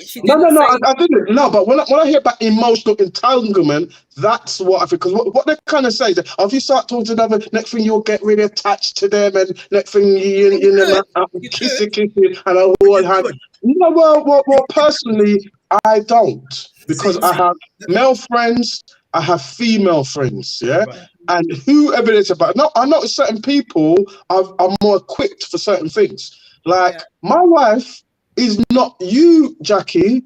You have that kind of higher understanding of, you know, your psychology and all this stuff. You have that maturity that you are equipped for those type of conversations. So if you was my wife now, I could say that to you and say, okay, this is how I felt, and this is a response. We could sort it out because we could communicate on that type of level. But that's not going to be the case with all your partners, or everybody's partner is not always going to be the same person. So actually you're not able to communicate on that level with me and that type of thing, because that's just who you are. Yeah. Now, let me finish. So now I might have a friend, or I have a friend, somebody at work who is in the work. So the problems are at work. They know the other person on the other side of this issue. They know me on this side of the issue. So they can actually, and they have that kind of understanding, and look, so they are better able to equip to deal with it. There's no emotional entanglement at all. It's just emotional issue for me, but there's no entanglement in it. That's where I get, you know, if it's a woman, if I say to a man, it's okay. But if I say to a woman, it's an emotional entanglement. If I say it's a man, would it be emotional entanglement then? Does that mean that me and the man have to start rub each other? Chest, and rub each other. I was going to say, right, that there are some, unless you know your female friends, okay, because you have to know them and know why they're your friend, okay. There are some women, in my experience, okay, that I shared something with, or I share what I'm going through, and they answer according to their emotions. Like, you know what, I wouldn't do that. If I was your, right there, there is emotional entanglement that's starting to happen, okay? So you have to know that this person's my friend because, you see, I had the back, You have to know that this person is in my life as strictly platonic from the beginning. And anything that I see as an emotional entanglement, or where I'm expressing myself, because I've dated those type of women. All of a sudden now I'm jumping ship because this person has understand me intellectually. This person has understood me emotionally, and I'm what she's looking for. So all of a sudden I'm jumping ship, but it was wrong for me to jump ship, because what did I jump for? Because this person understood me, because they were meeting a need in me. No. So I dropped those type of women in my life, that I don't have those people around me anymore. So it is about being careful who you talk to and why they are in your life. Absolutely. Exactly. And But it's the way how they also respond to what you're actually saying. So something you said that is key, Paul, is when they put themselves in the situation. You're not looking for someone to put themselves in the situation. You're looking for someone to stand outside of it and say, oh, have you considered this? Or have your wife considered that? Or has your husband considered that? And give them advice from that perspective. But when somebody puts themselves into it, that's where the danger is. And this is why having conversations with the opposite sex is fine. But when I've experienced that, where straight away, as soon as you hear someone saying, oh, if that was me, I'm like, I'm not even asking you on that kind of level. Are you talking about a relationship between talking about to another woman about your relationship at home? No, not about your relationship. Not about your relationship. I'm talking about anything that you're not able to have that conversation with your husband or your wife. Like my husband, me and Paul, we understand that things a particular way. And sometimes I say to Paul, it's because you're my brother why you kind of get me and you understand me, because we're coming from the same kind of household, you know, where our values and our principles were like formed as kids. But then there's sometimes where he will say to me, no, Debbie, this is X, Y, and Z, and we're in conflict. But he's telling me as a man, he ain't even telling me as my brother, he's just telling me as a man, this is the deal. And sometimes it's like, for me personally, it's good having that, because I know that he's going to come and tell me. I don't go and talk to other men about my relationship with my husband. I go and speak to my brother, because my brother is a good sounding board for me. I will have rants with my girlfriends, but I also have like solid conversations with friends who are able to say, nah, Debs, do you know what I mean? When you said that could have wounded, that could have hurt, that could have did X, Y, and Z. And I can take that on my chin. And it's having those people that are around you who are going to be able to help you and to support you in the way that you ought to go, rather than putting themselves in their emotional conversation. And I think that's the only danger of having men and women of the opposite sex that you're having conversations with. Not that you can't, do you know what I mean? Not that you can't do that, but that's the dangers. And it's being discerning on, you know, looking at what they're saying and how, you know, you're agreeing with that person. And I think that's why I said what you said, Anthony, is very valid, and what Jackie said is very valid. Let me just read this comment, and then someone wanted to go next. Family Law Chick said, what would you say? Is it okay to discuss someone else if your spouse would not agree, as it's private? Let me read that again. Would you say it's okay to discuss with someone else if your spouse would not agree, as it's private? I'm not 100% sure. Does anybody gather what? So what she's saying is that it refers to what Anthony was saying earlier, that he wants loyalty. He doesn't want his business being chatted to girlfriends. Yeah. So, but I think I also hear family law chick, as in, if there is an issue within the relationship, right, and maybe one of them wants to go and say sort of mediation or counsel, and the other partner says, no, it's private. don't agree with it. So you have to be honoring each other. You have to be communicating with each other. But at the same time, you might be in an abusive situation where, one person is being quite manipulative, narcissistic with you, and it's destroying you. And so you do need to talk to someone in order to, have a little check-in. So it just really depends upon, the details of that. That's what. But do you know what? Let me just add to that, Jack, because I think that that's a really valid point. Because I deal with women who's experienced domestic violence, and oftentimes it's because of that conversation that they've had with their partner that they do not check in with anyone else, because their relationship is private. Our relationship is our relationship. I don't want you talking to your friends. I don't want you talking to your family. I don't want you talking to your colleagues about our relationship. And hence, some of these women have been in abusive relationships for so many years and not even know that they're in abusive relationships, because they haven't had a good sounding board. Their lives and their situations become so normalized. What that person does in that relationship is what that person does, and they had no clue that this is what the situation is. Let me give you for instance, a lady came onto one of my sessions one day. I wasn't even talking about, it wasn't about domestic violence, but we went off into, I shared a little bit about my testimony, and I shared about some of the things that happened to me that were abusive, but could possibly be seen as though it wasn't abusive. And I got a message from this woman to say to me, I've experienced this for so long in my marriage. I didn't even know that this was abuse. I had no idea. But the thing is, what she said, which was key, was that she said, I felt like every time we was in conflict, I felt like this isn't right. But because we had this agreement that we don't talk our business, I never shared it with anyone. I had, from that particular session that I did, I had quite a few people that contacted me in relation to that, but that one really stood out to me, because she said that her conversation was, we don't share our business with people. And I get it, I really get it, but I think that there is that danger. There's a caveat. There's definitely a caveat. That's what I said earlier. Even me, yeah, as I don't, if I'm going through it so bad, yeah, I feel I need counselling, and that's when I will speak to one about, look, this is what I'm going through.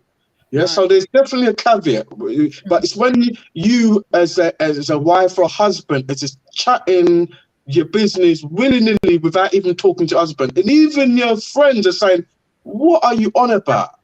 Like, even they're criticizing because what you're saying is nonsense. So that's what I'm talking about. It's like a little willy-nilly stuff. You don't really talk to your husband about it. It's not even fair what you're saying. And it's like you're painting a very bad picture of somebody who's been good, because that's just what you do. So that's an issue. But when we're talking about actually, there's a real big burden on that relationship, like abuse. You have to, because counselling, you need counselling. And naturally, you don't necessarily have to go to a counsellor. You speak to somebody who you can trust, who'll give you maybe good advice or just hear you and listen to you. So there's definitely a caveat in that, but there's levels of when it becomes, where there's just a straight loyalty where you shouldn't be going chatting your business or out and everyone's willing to every friend. And then there's a level where actually you need to talk to somebody about it. I think there's a distinction. Something to what you're saying, and in my opinion, I feel that every married person should have an accountable couple who they're accountable to. So let's say you can trust each other. You can trust your spouse, but you can trust them. So let's say you're going through the motions, it's a bit rocky. You can call that couple up and go over to their house, or they come over to yours. You have food and you talk it out, in a safe space, where you can cry, you can shout, you can say what you need to say to get off your chest, but it's a safe space and they can counsel and give you sound advice. But I just believe that if like every couple should have that, because it's needed. I don't think your spouse or your partner's always going to understand all your viewpoints or see where you're coming from all the time. And sometimes it takes another person that's a male or a female that they respect for them to be able to say, well, he's saying it from this angle. Do you get it? And when they hear it not from your mouth, from someone else's, they might be able to understand where you're coming from, and vice versa. That accountable couple might be able to tell your spouse's viewpoints from you know, in a way that you be able to see it. And I believe it helps. It's healthy because I don't think closing yourself off to everyone and not being able to speak I don't think that's healthy. You don't know anybody else's viewpoint. Do you want to read that comment there, Paul? Or do you want to say what you're saying, just in case you forget? I won't forget. I actually wrote it down. So. We're not stupid this time. Family law chick was saying, I'm coming from a domestic violent background, so I asked these questions. She says, absolutely, a lot of victims are separated from family and friends initially, which is very, very true. She also goes on and says, they are normalized. That should not be. I think it's part of the human condition to seek counsel from friends and family. Yeah, I think I kind of agree with that. I think there's an element of us that, you know, you come up against a brick wall, which is the situation, and in a relationship, and you're searching for answers. You know, just in life, we're normally searching for answers anyway, you know, and so you're going to reach out to whoever's in that community of your friends, you know, and sometimes it can even be a stranger. So like counseling, you know, I think counseling is a wonderful thing, but you've got to have the right counselor. You know, not everybody who counsels giving you good nuggets that you leave there and you feel. I experienced that twice. You know, she became emotionally invested. And you can turn around and say to me, counselor, you was late last week, you know, and you're late this week, and you didn't come the other week, and you know, I feel like you have a problem with women, strong women, you know, and that's your opinion. You actually don't know anything about me because you've not really listened to what I was telling you. I meet women who are strong because that's me. I like women who are empowered, you know, but I also like a woman who's feminine at the same time. You can't be masculine. You're a woman, you know. I'm a man. You're a woman. If you want to take on a role as a man, bye. You understand? So I don't have a problem with that. I just like a strong-minded woman who can give me, you know, the opinion of her mind and express herself. But I digress. I just wanted to say, I was listening to, you know, obviously about the subject that we're on, and I think that men and women are looking for almost the same thing: communication, truthfulness, openness, flexibility, respect, and the list can go on. Whoever wants to throw out there as well. I think we're all looking for the same thing, but we translate it differently at times, you know. And the list changes. Someone might want someone who's more open, you know, and someone might want someone who's more flexibility. You know, they're more flexible. They're, you know, they'll adapt easily to, you know, whatever it is. Oh, Anthony, I see your mouth moving like. No, I'm just thinking because, I mean, Jackie might be a good person because she's, you know, does psychology and stuff. But remember, we've got people are neurodiverse, yeah. So where we say everybody wants the same thing, from my experience, some people don't want certain things. They see communication or challenge as confrontation. So it's like they don't want that. They don't want that. They just want, their definition of peace is actually no real discussion on that type of level. You must agree on everything. They want somebody who thinks like them.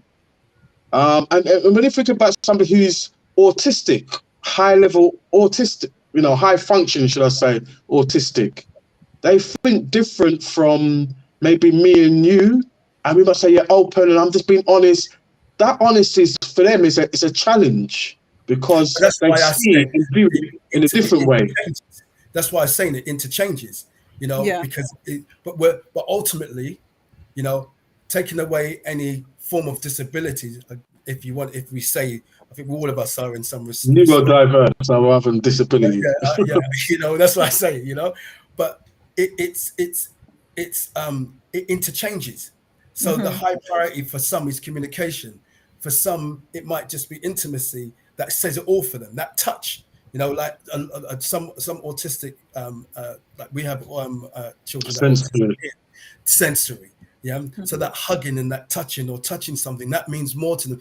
That's the communication that means something to them. That's why I said, again, when we talk about communication, it's not always about translating verbally. Yeah. So it Yeah. can, you know, it's your perception of Non-verbal communication. communication. Yeah, there's non-verbal. That hug can say a million words, you know, but you're communicating what? You know, passion, Yeah. love, The light, silence. the silence as Again. well.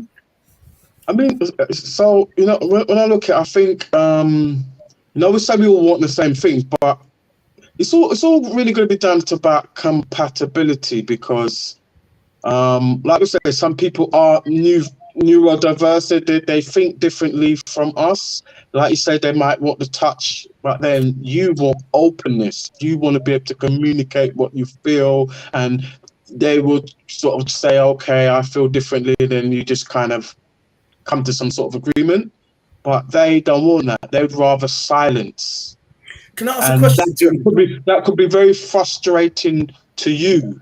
So, therefore, is that the same thing that you want? Not necessarily. You're just not compatible in that sense, I think. But compatibility is, you don't know if you're really compatible with someone until you're in it. Yeah, you Yeah, think you're but you can know certain things before. You can know yeah, certain things. Well, actually, when I talk to you on certain things, you go silent. And I try to open up. This is always your default reaction, is to go silent. Then you should know, actually, this is frustrating me. Me and you, we're not compatible. but how far have you gone in a relationship? Some people can get married and they've accepted that, where that flexibility comes in, and says, you know what, you're just that kind of person. They say, I don't, because there can be an answer to it. You know, I'm not really that talkative person. I listen more than I talk.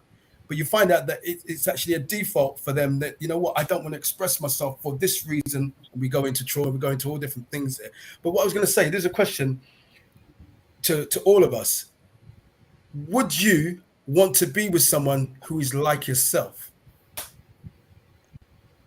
And it's out there as well to family law, all of you. Would you want I'd like to somebody be with who's someone just, who has the same, where we share the same values. I think that's something that I've learned in my experience in relationships, that, you know, the reason why a lot of the relationships I've been in have not worked, including my marriage, was that we didn't share the same values. We didn't share the same values spiritually, health-wise, parenting, managing a home, financially. We did not share the same values at all.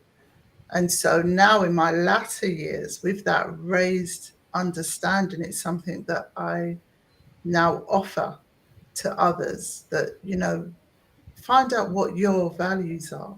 Spend some time knowing yourself, so that when you meet another person, you're able to explore whether you have the same values, because that's what's going to feed into this sense of compatibility. Whereas oftentimes couples are like, yeah, you're from South Africa, I'm from South Africa. Yeah, we're compatible. We understand the culture.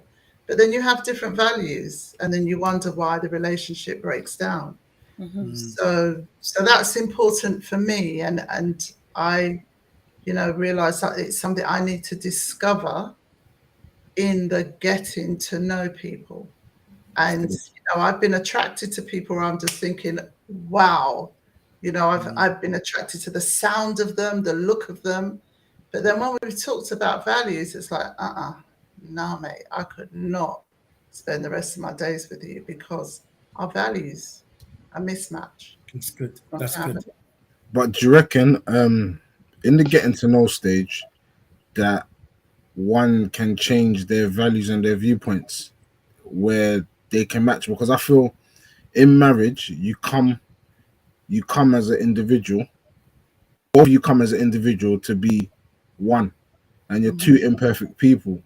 So you're gonna come with your own viewpoints and your own values. Likewise, the other party is gonna come with their own views, and you're gonna merge into one, and then your values and viewpoints are gonna intertwine and interlink, and then get merged and become yours. Now, I think Possibly, not guaranteed. yeah, definitely, yeah, that's Well, true. Because some people, they're not prepared to change their views or their values. Because their value is not family. Yeah. but I mean, just listen to what Jim is saying there. Yeah, I mean, here's what Jackie said. But I think you can still have different values and still be compatible with a person to a certain extent.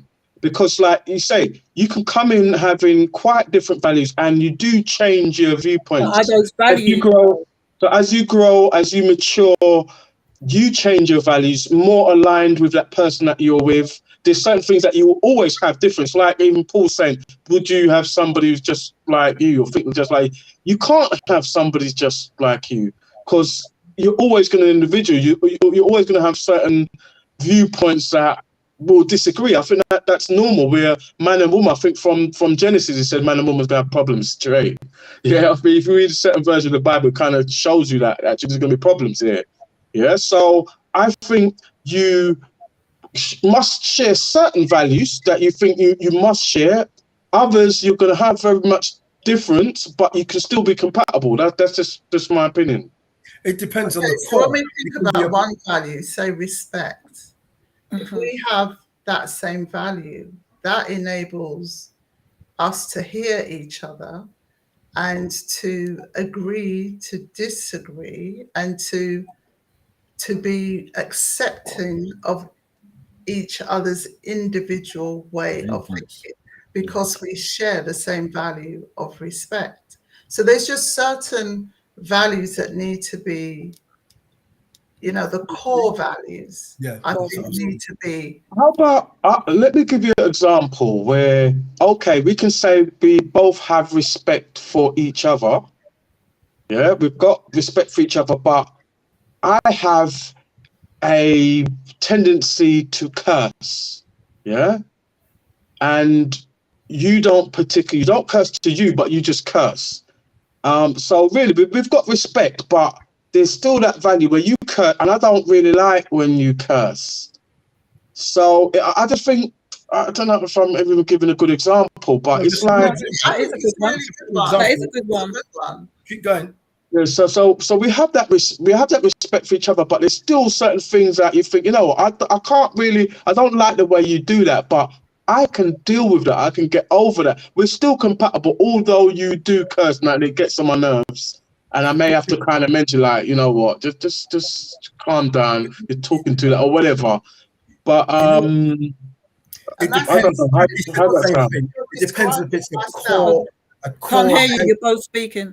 I've been in a relationship where the other person does curse, but what's important to me and that you what's don't curse important me to them is that we hear each other where we're coming from. So for me, if I insist you don't curse and that stops me from, or stops you from expressing yourself, then I feel that I'm missing out.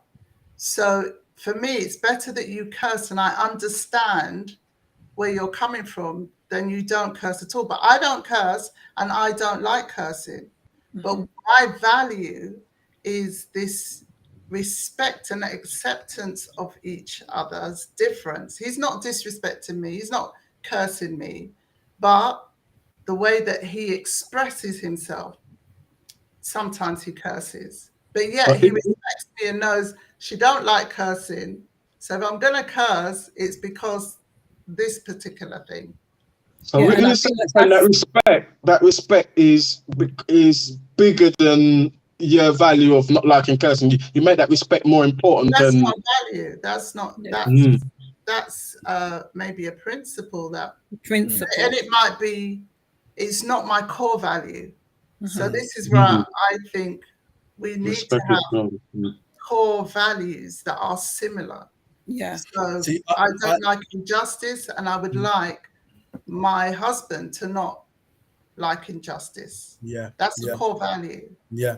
See, I'm the same, Jackie. I don't like injustice work otherwise. And I'm that person that lawman that will come in and try to deal with a situation at work or whatever, the situation that I'm in. See, I don't like cursing. Maybe because where I was young and I cursed like anything. Sailor was me. I cursed like a sailor. Every word was a swear word, and everybody else was doing it as well around me. So that was the community of people that back then. And as I've gone on, I think that you can translate that information without having to use a cuss word. You know, I've been with women and that's what they've done. And I say to them, you can talk to me. I know you're not swearing at me, but I don't like to hear that in the in the conversation. You're communicating with me. And they say, well, this is how I communicate. And I say, so do you communicate like that at work? No. If you're upset at work and they upset you, would you be cussing? No. So it tells me that you have control over your mouth. So if you don't have control with me, I have to now look and say, is it that there's no respect for me, and that's why you'll speak to me in that manner, you know, or speak like that manner in that manner? I don't like it. I don't like it. I've just constantly have I sworn? Yes, I have. But I'll grab myself back, apologize, and say, you know what? I just lost myself for a moment. Forgive me, because you know I don't talk like that, and have a proper conversation. Let me say something on top of that then, Paul. So Jackie said, you know, in somebody expressing themselves, that might be how they express themselves, and you may lose out in them being able to express themselves, them being free to be themselves around you. How about they wouldn't do that at work, because those people will judge them and see them in a negative light, but they feel safe that they can just be whoever they are around you, and not swearing at you, but swearing because this is them being free to be themselves and know that I'm in a safe place. This person isn't going to judge me. They're not going to look down on me or anything like that. I mean, you know me, I don't like swearing either. That's been my pet peeve. When people used to swear when I was younger, I used to feel like I was just going to cry. You know, I've never really liked swearing. And so for me, it's more a case of if you're going to swear, you can swear. I've got friends that swear. As long as you're not doing it to me, then I'm cool. Just don't disrespect me, because when you're swearing and you're swearing at me, I will feel disrespected. And if I say I feel disrespected, then that's what I mean. And that's why you would need to stop. If you're swearing and that's your choice of language and your vocabulary, that's fine. Like when I say it's fine, it's not fine, but I'm not going to muzzle you if that's the way that you choose to express yourself. But I'm saying don't swear at me. That's a core value that I have, because I link that to being respectful towards me.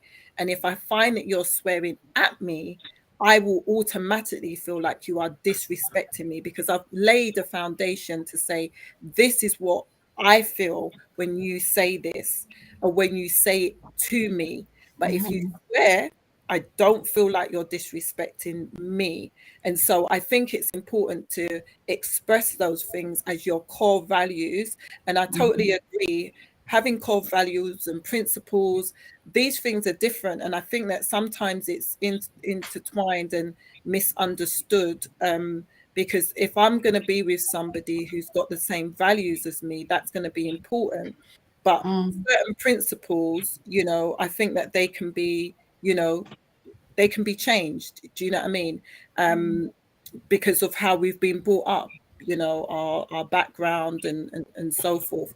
But I think that it is one of those ones where you look at and you think, well, this is what I want. And if this isn't what I'm getting, does that mean that I'm movable? Does that mean that I'm not flexible? Does that mean that I'm unreasonable? You know, I just think that if you are going to be with someone, and Anthony, you said it first of all, you don't know everything until you're in the marriage, especially marriage. You know, you don't know everything, because a lot of times you are marrying the representative. Do you know what I mean? You're marrying that person's alter ego or whatever, and you know, you come in and you find out certain things about them, and then you have to back. That was Jimmy last week, wasn't it? Yeah, Jimmy you have to work Jimmy was through elaborating last week.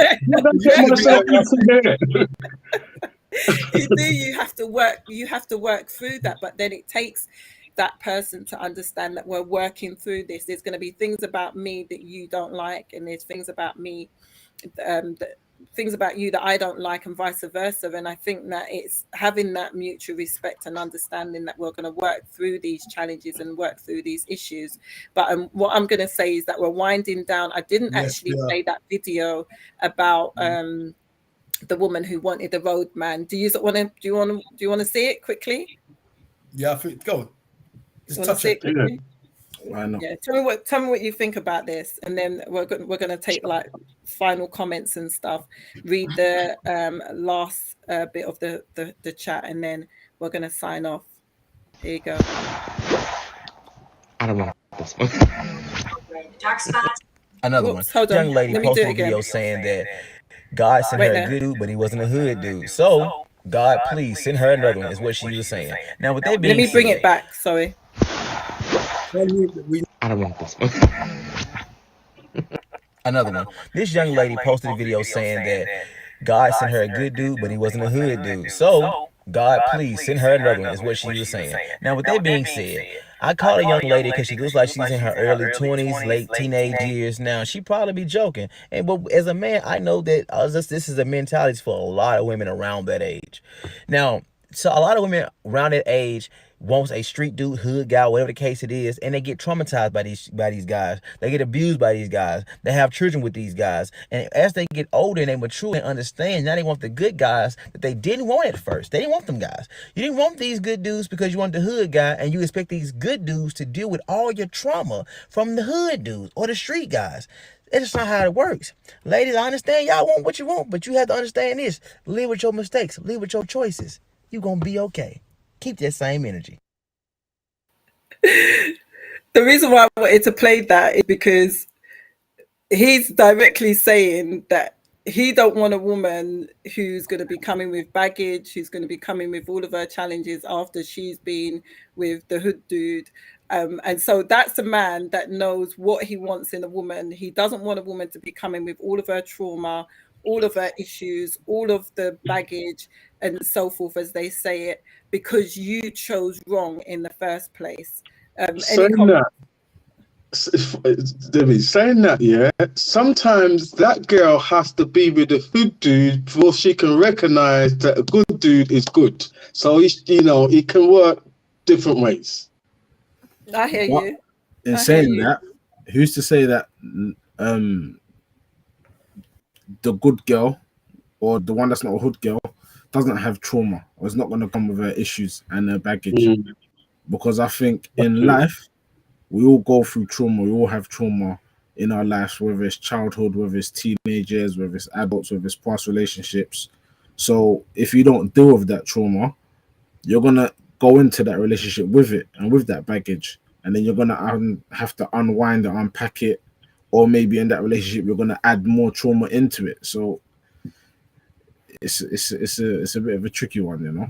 Yeah. It's a lot more complex than that guy's kind of making. It's simplifying. It's too simplistic the way he's putting it. Yeah, I think that he's just being very specific in the sense that these are women who chose not the guys who was going to be offering them, the lifestyle and everything, but they wanted the gangster guy. It's funny that I say that because I was out yesterday with a group of girls and women, but the girls, and a friend of mine was saying, she liked this guy like 10 years ago, like nearly 10 years ago. She didn't really like him. He liked her.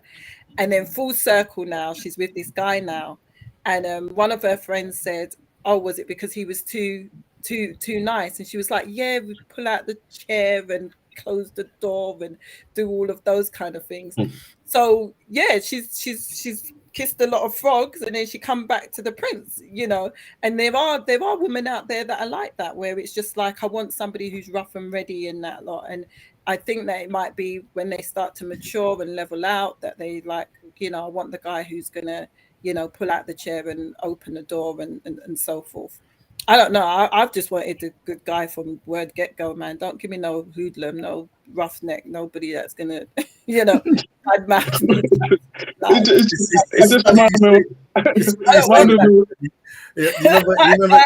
never wanted that. I'm like, who are you?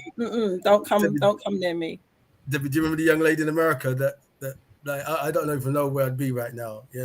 You know, she talk like this. You know, I come from a hood. I don't want to stay in a hood. And she went playing.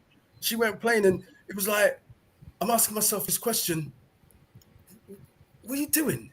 What are you doing? She's telling you, I'm ghetto. Yeah, my mama ghetto, my brother's ghetto, I ghetto. Yeah, and you're in church as well. Yeah, no. You listen, get go. That's what it is. Get go, and that's why I'm not with her. But again, you know, no, you don't. There were women like that as well. That's just like you got. I like the shoulder movements. Like no, yeah, no. She's ghetto. Yeah. Come on, you know, I met women that it's like, why? But just want my man for just hold me and him just hold you. Oh, no, please. Just, yeah, let me be that. Let me just be that. Don't tell me what you want like that. You know? Dash me down that. No, I don't want to hear you say it. You understand me? All of a sudden now I'm all timid. You know? No. I So just silly. fluid and lovely. Don't worry. I'll take care of you, girl. Don't worry. You don't have to tell me. No. Do you know what it is? Yeah, get out. Paul. Yeah, I'll be real on this platform. Back then, this is years ago, I used to say I'm not no gentleman. I used to say openly, I'm not a gentleman. I was, one of those hood boys, most probably. Yeah, I grew up in a rough area, and I was not the man I am today. Fact, 110%. You know that I was not that at all. I can vividly remember years ago when I first got with my missus. Was at a petrol station, and she was driving, and she pulled the car up and sat there, and I looked at her. She looked at me. She said, "You're not getting out." I said, "Are you mad?" Like we had a big argument because in my head I was like, what kind of bougie girl are you thinking I'm gonna get out and stick the petrol thing in your car and fill up? I said that's not me. I said, I'm not a gentleman. And even she will testify. She said, I'm not a gentleman. I'm not gonna do that stuff. And then lo and behold, I did start doing that stuff, opening doors and all that jazz. But in the early days, I'm sure some girls from our previous past. Lucky she became your wife. Some woman would have gone. It was a shock to my system because before, if I drove, and I've been with girls that drove, but if you pull up to the petrol thing, they will jump out and fill their tank. So it was a shock to my system when that happened because I've never experienced that in my life ever until that day, and I was just blown away. I said, wow. I was a good man. I was a good man, but I was told that you're too nice. And I never understood what this nicety was. And then after a while, I switched. There was a time in my life I switched. I was just dark. I didn't care about nothing. But I realized going through that it wasn't me. That wasn't the real me. You know, if you're not going to take me for who I am, I became something that I wasn't. You know, when we were talking about the what did you call it? What did you call it when you said the woman is okay? You're not gonna No, you said, you know, when you like the shadow of who she really is. What did you say? Me? No, Debbie said it. It was Debbie that said it. Oh, misrepresented. Yes, that person. Right, the representative. The representative. You know, that I turned up like that. Who am I? You know, who you want me to now. But then you see, there is a balance, I think, in a man where you. This is my personal opinion. I think there needs to be a balance. Yeah, you can't be always airs and graces. There's got to be some to you as well. You know that she's not going to take that liberty because she knows you're, you know, and you don't have to be street to do it. Explain that. When I say, rough and ready. Yeah, it's just, and she respects that, knowing that, you know, I've pushed it this far. I know that, you know, he's going to switch and he's going to, and that's the balance that I find romantic, but loving, but yeah, going to do this and do that for you, yeah, but yeah. Sorry. I mean, you. What was you going to say? You look like you was like, let me interject here. Go on. Yeah, you always learn. I mean, as you learn how to perform. Like you say, you talk about the representation. That's what we do as guys as well. All right. I mean, I remember when we were younger, we used to have a joke about, because she's somebody I know now. You know, and I'll probably WhatsApp her once in a couple of years. But we used to say, oh yeah, she, you know, she's, you know, you slap her about a bit and then she's happy. It's like a bit of a joke because that's who she was. She liked them kind of bad man characters. So you know what girls like what, and you give them what they want. You're playing that representation. You play who they want. I remember a certain time when we go college and it's kind of, oh, come here, picture girl, come here, picture girl. And any girl with any sense would be like, who are you talking to like that? That would be me. Yeah, exactly. You know, any girl with any sense, but that's what they wanted. So you know, certain girl, that's what you give them. Those kind of like, work for you. But then you find, well, I found I didn't stay with those girls. Once you're out there, then you find you're a bit shallow, you're a bit stupid. I can deal with you this way. I can't respect you and deal with you long term. You know, but and then that's what it boils down to. It boils down to what does a man want in a wife? Because oftentimes men will say, those girls, there's a couple of other videos that I've actually got where, you know, they've had breast augmentation, they've got the BBL, they've got all of this, and a number of the guys are like, I wouldn't, Brazilian butt lift. Brazilian butt lift. Okay, let's see. There's a number of guys that were just like, this has to stop. It's not cute, and it's what a man really wants in a wife. You know, it might be something that they see and they just think, oh, nice, and then other men are like, too much. But is that what a man actually wants in his wife? And by what you're saying, Anthony, and I think it will probably be a general consensus that most of the time men are just like, no, it's not that kind of woman that is going to be wifey material. The person that is going to be raising my children, that I'm going to be spending the rest of my life with, who's going to be, you know, cooking my meals, us going on holiday together, and, you know, sharing life together. Basically, that isn't what I really I'm looking for. A couple of messages, and then I'm going to give you all a final word, and then we're just going to get on out of here. Travel Buffett says sometimes are non-negotiable. I think that's when we was talking about the values. There is no one like me. And again, there's someone. What I said, they're laughing. Some guys love ghetto. Yeah, absolutely. And get married and get married, and it's successful as well. Absolutely. You know? Core values. They both ghetto together. Ghetto, no way. Both ghetto love, innit? Both ghetto love together. Yeah, some man like get slapped. Some man like get slapped about a bit too. Still. When you know better, you do better. Maya Angelou, low self-esteem. So Jack, what are your final words on this finale topic, what a man wants in a wife? I think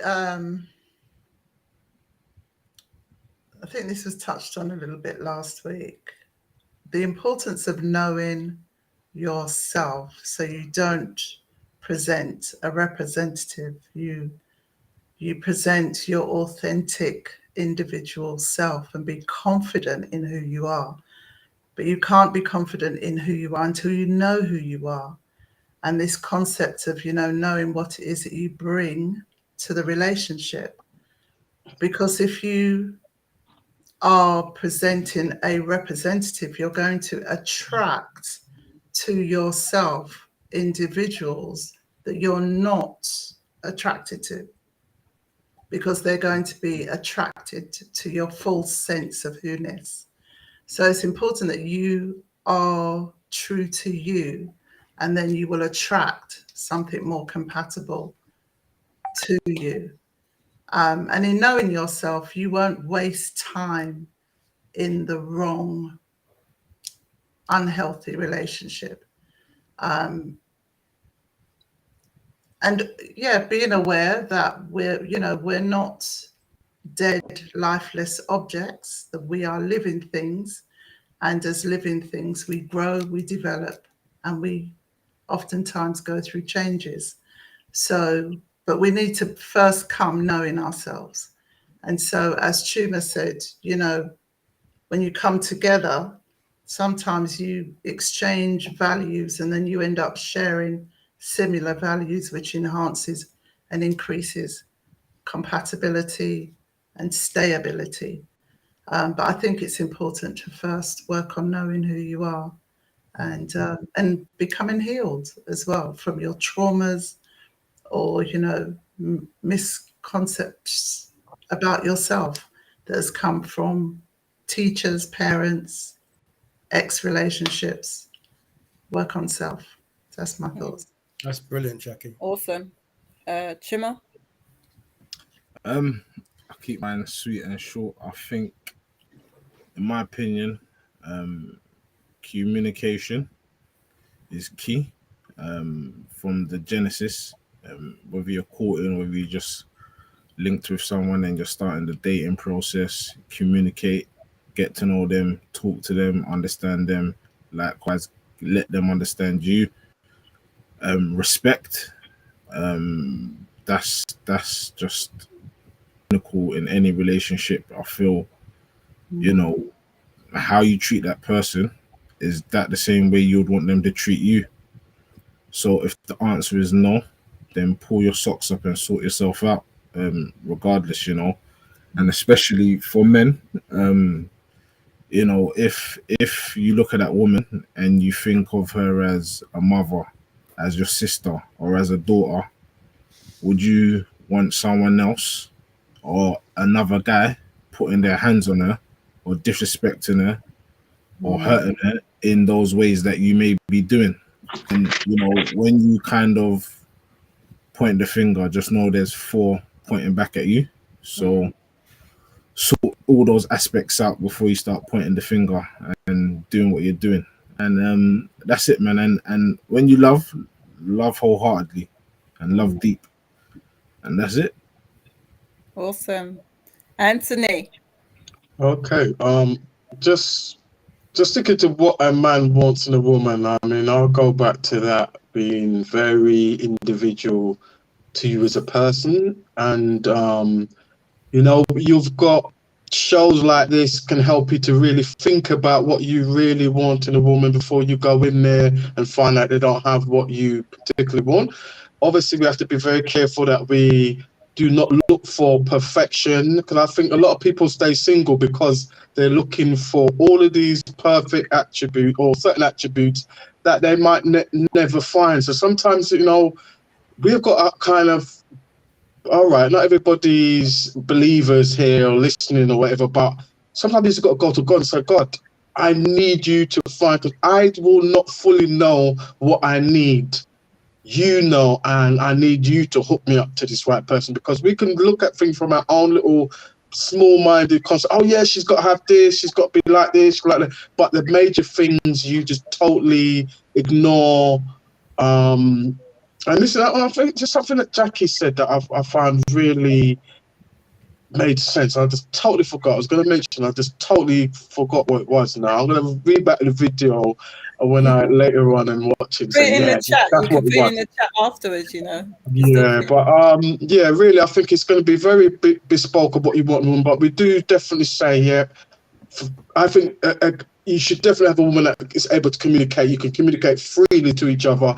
You've just got to be real, you know, be yourself, be totally real and transparent who you are. That's, I think, what it was, Jackie. And then, yes, you will, that, you know, you won't draw a woman that actually doesn't want you because you pretended to be somebody else. Just be yourself. And then another thing I think is love.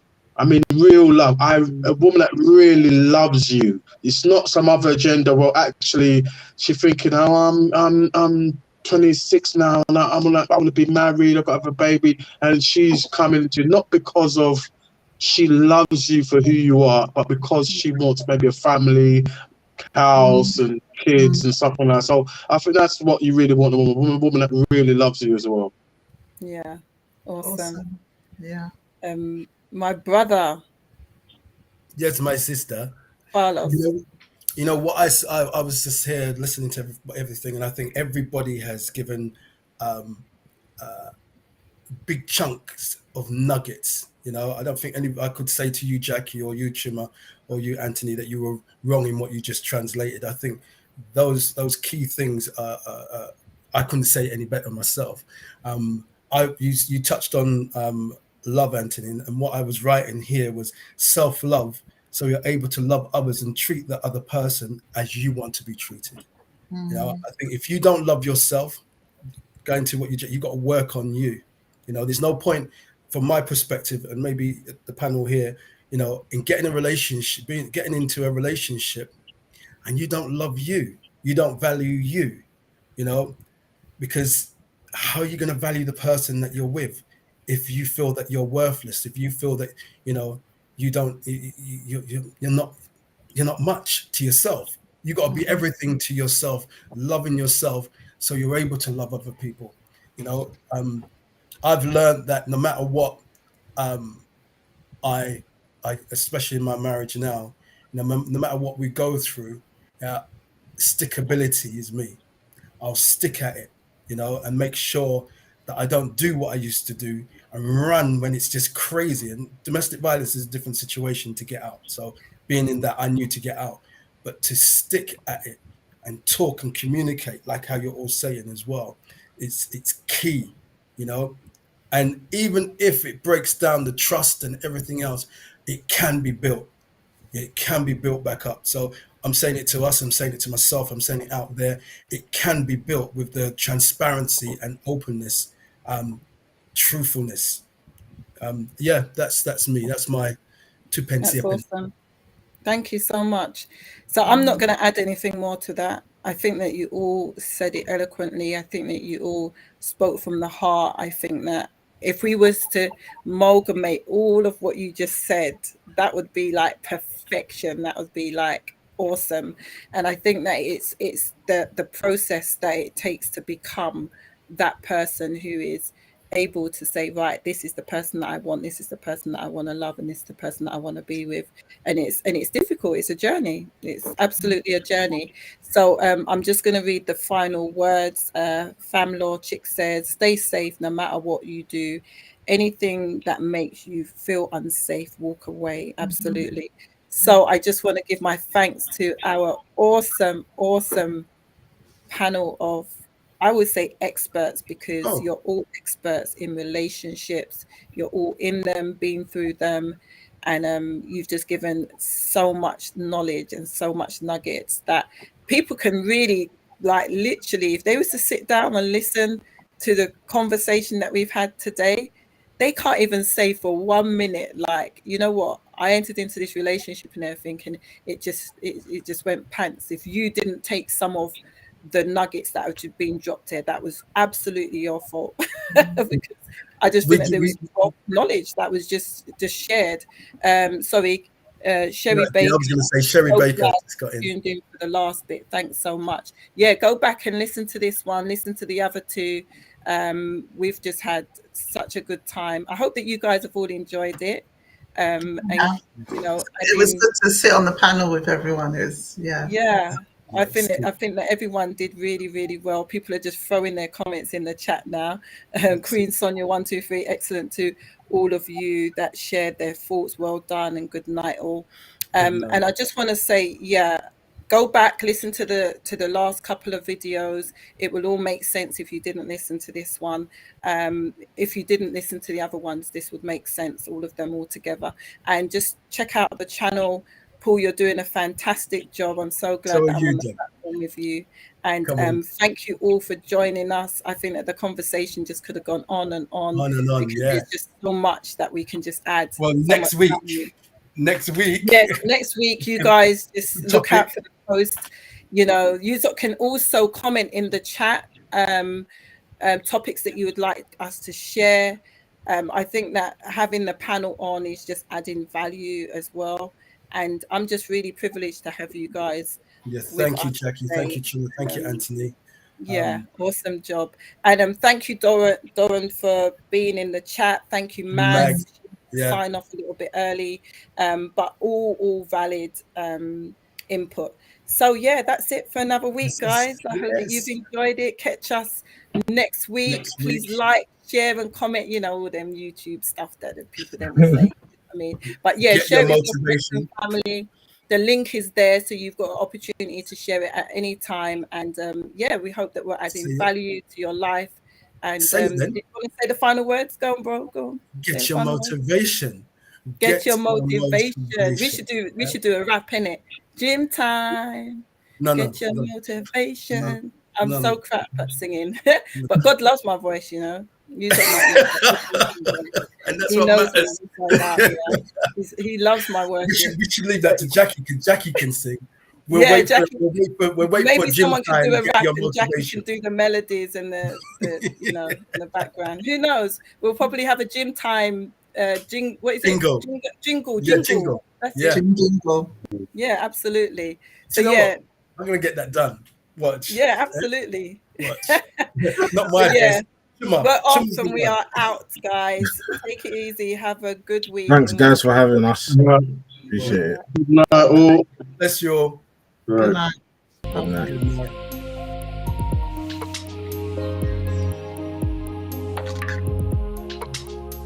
Remember, you guys don't have to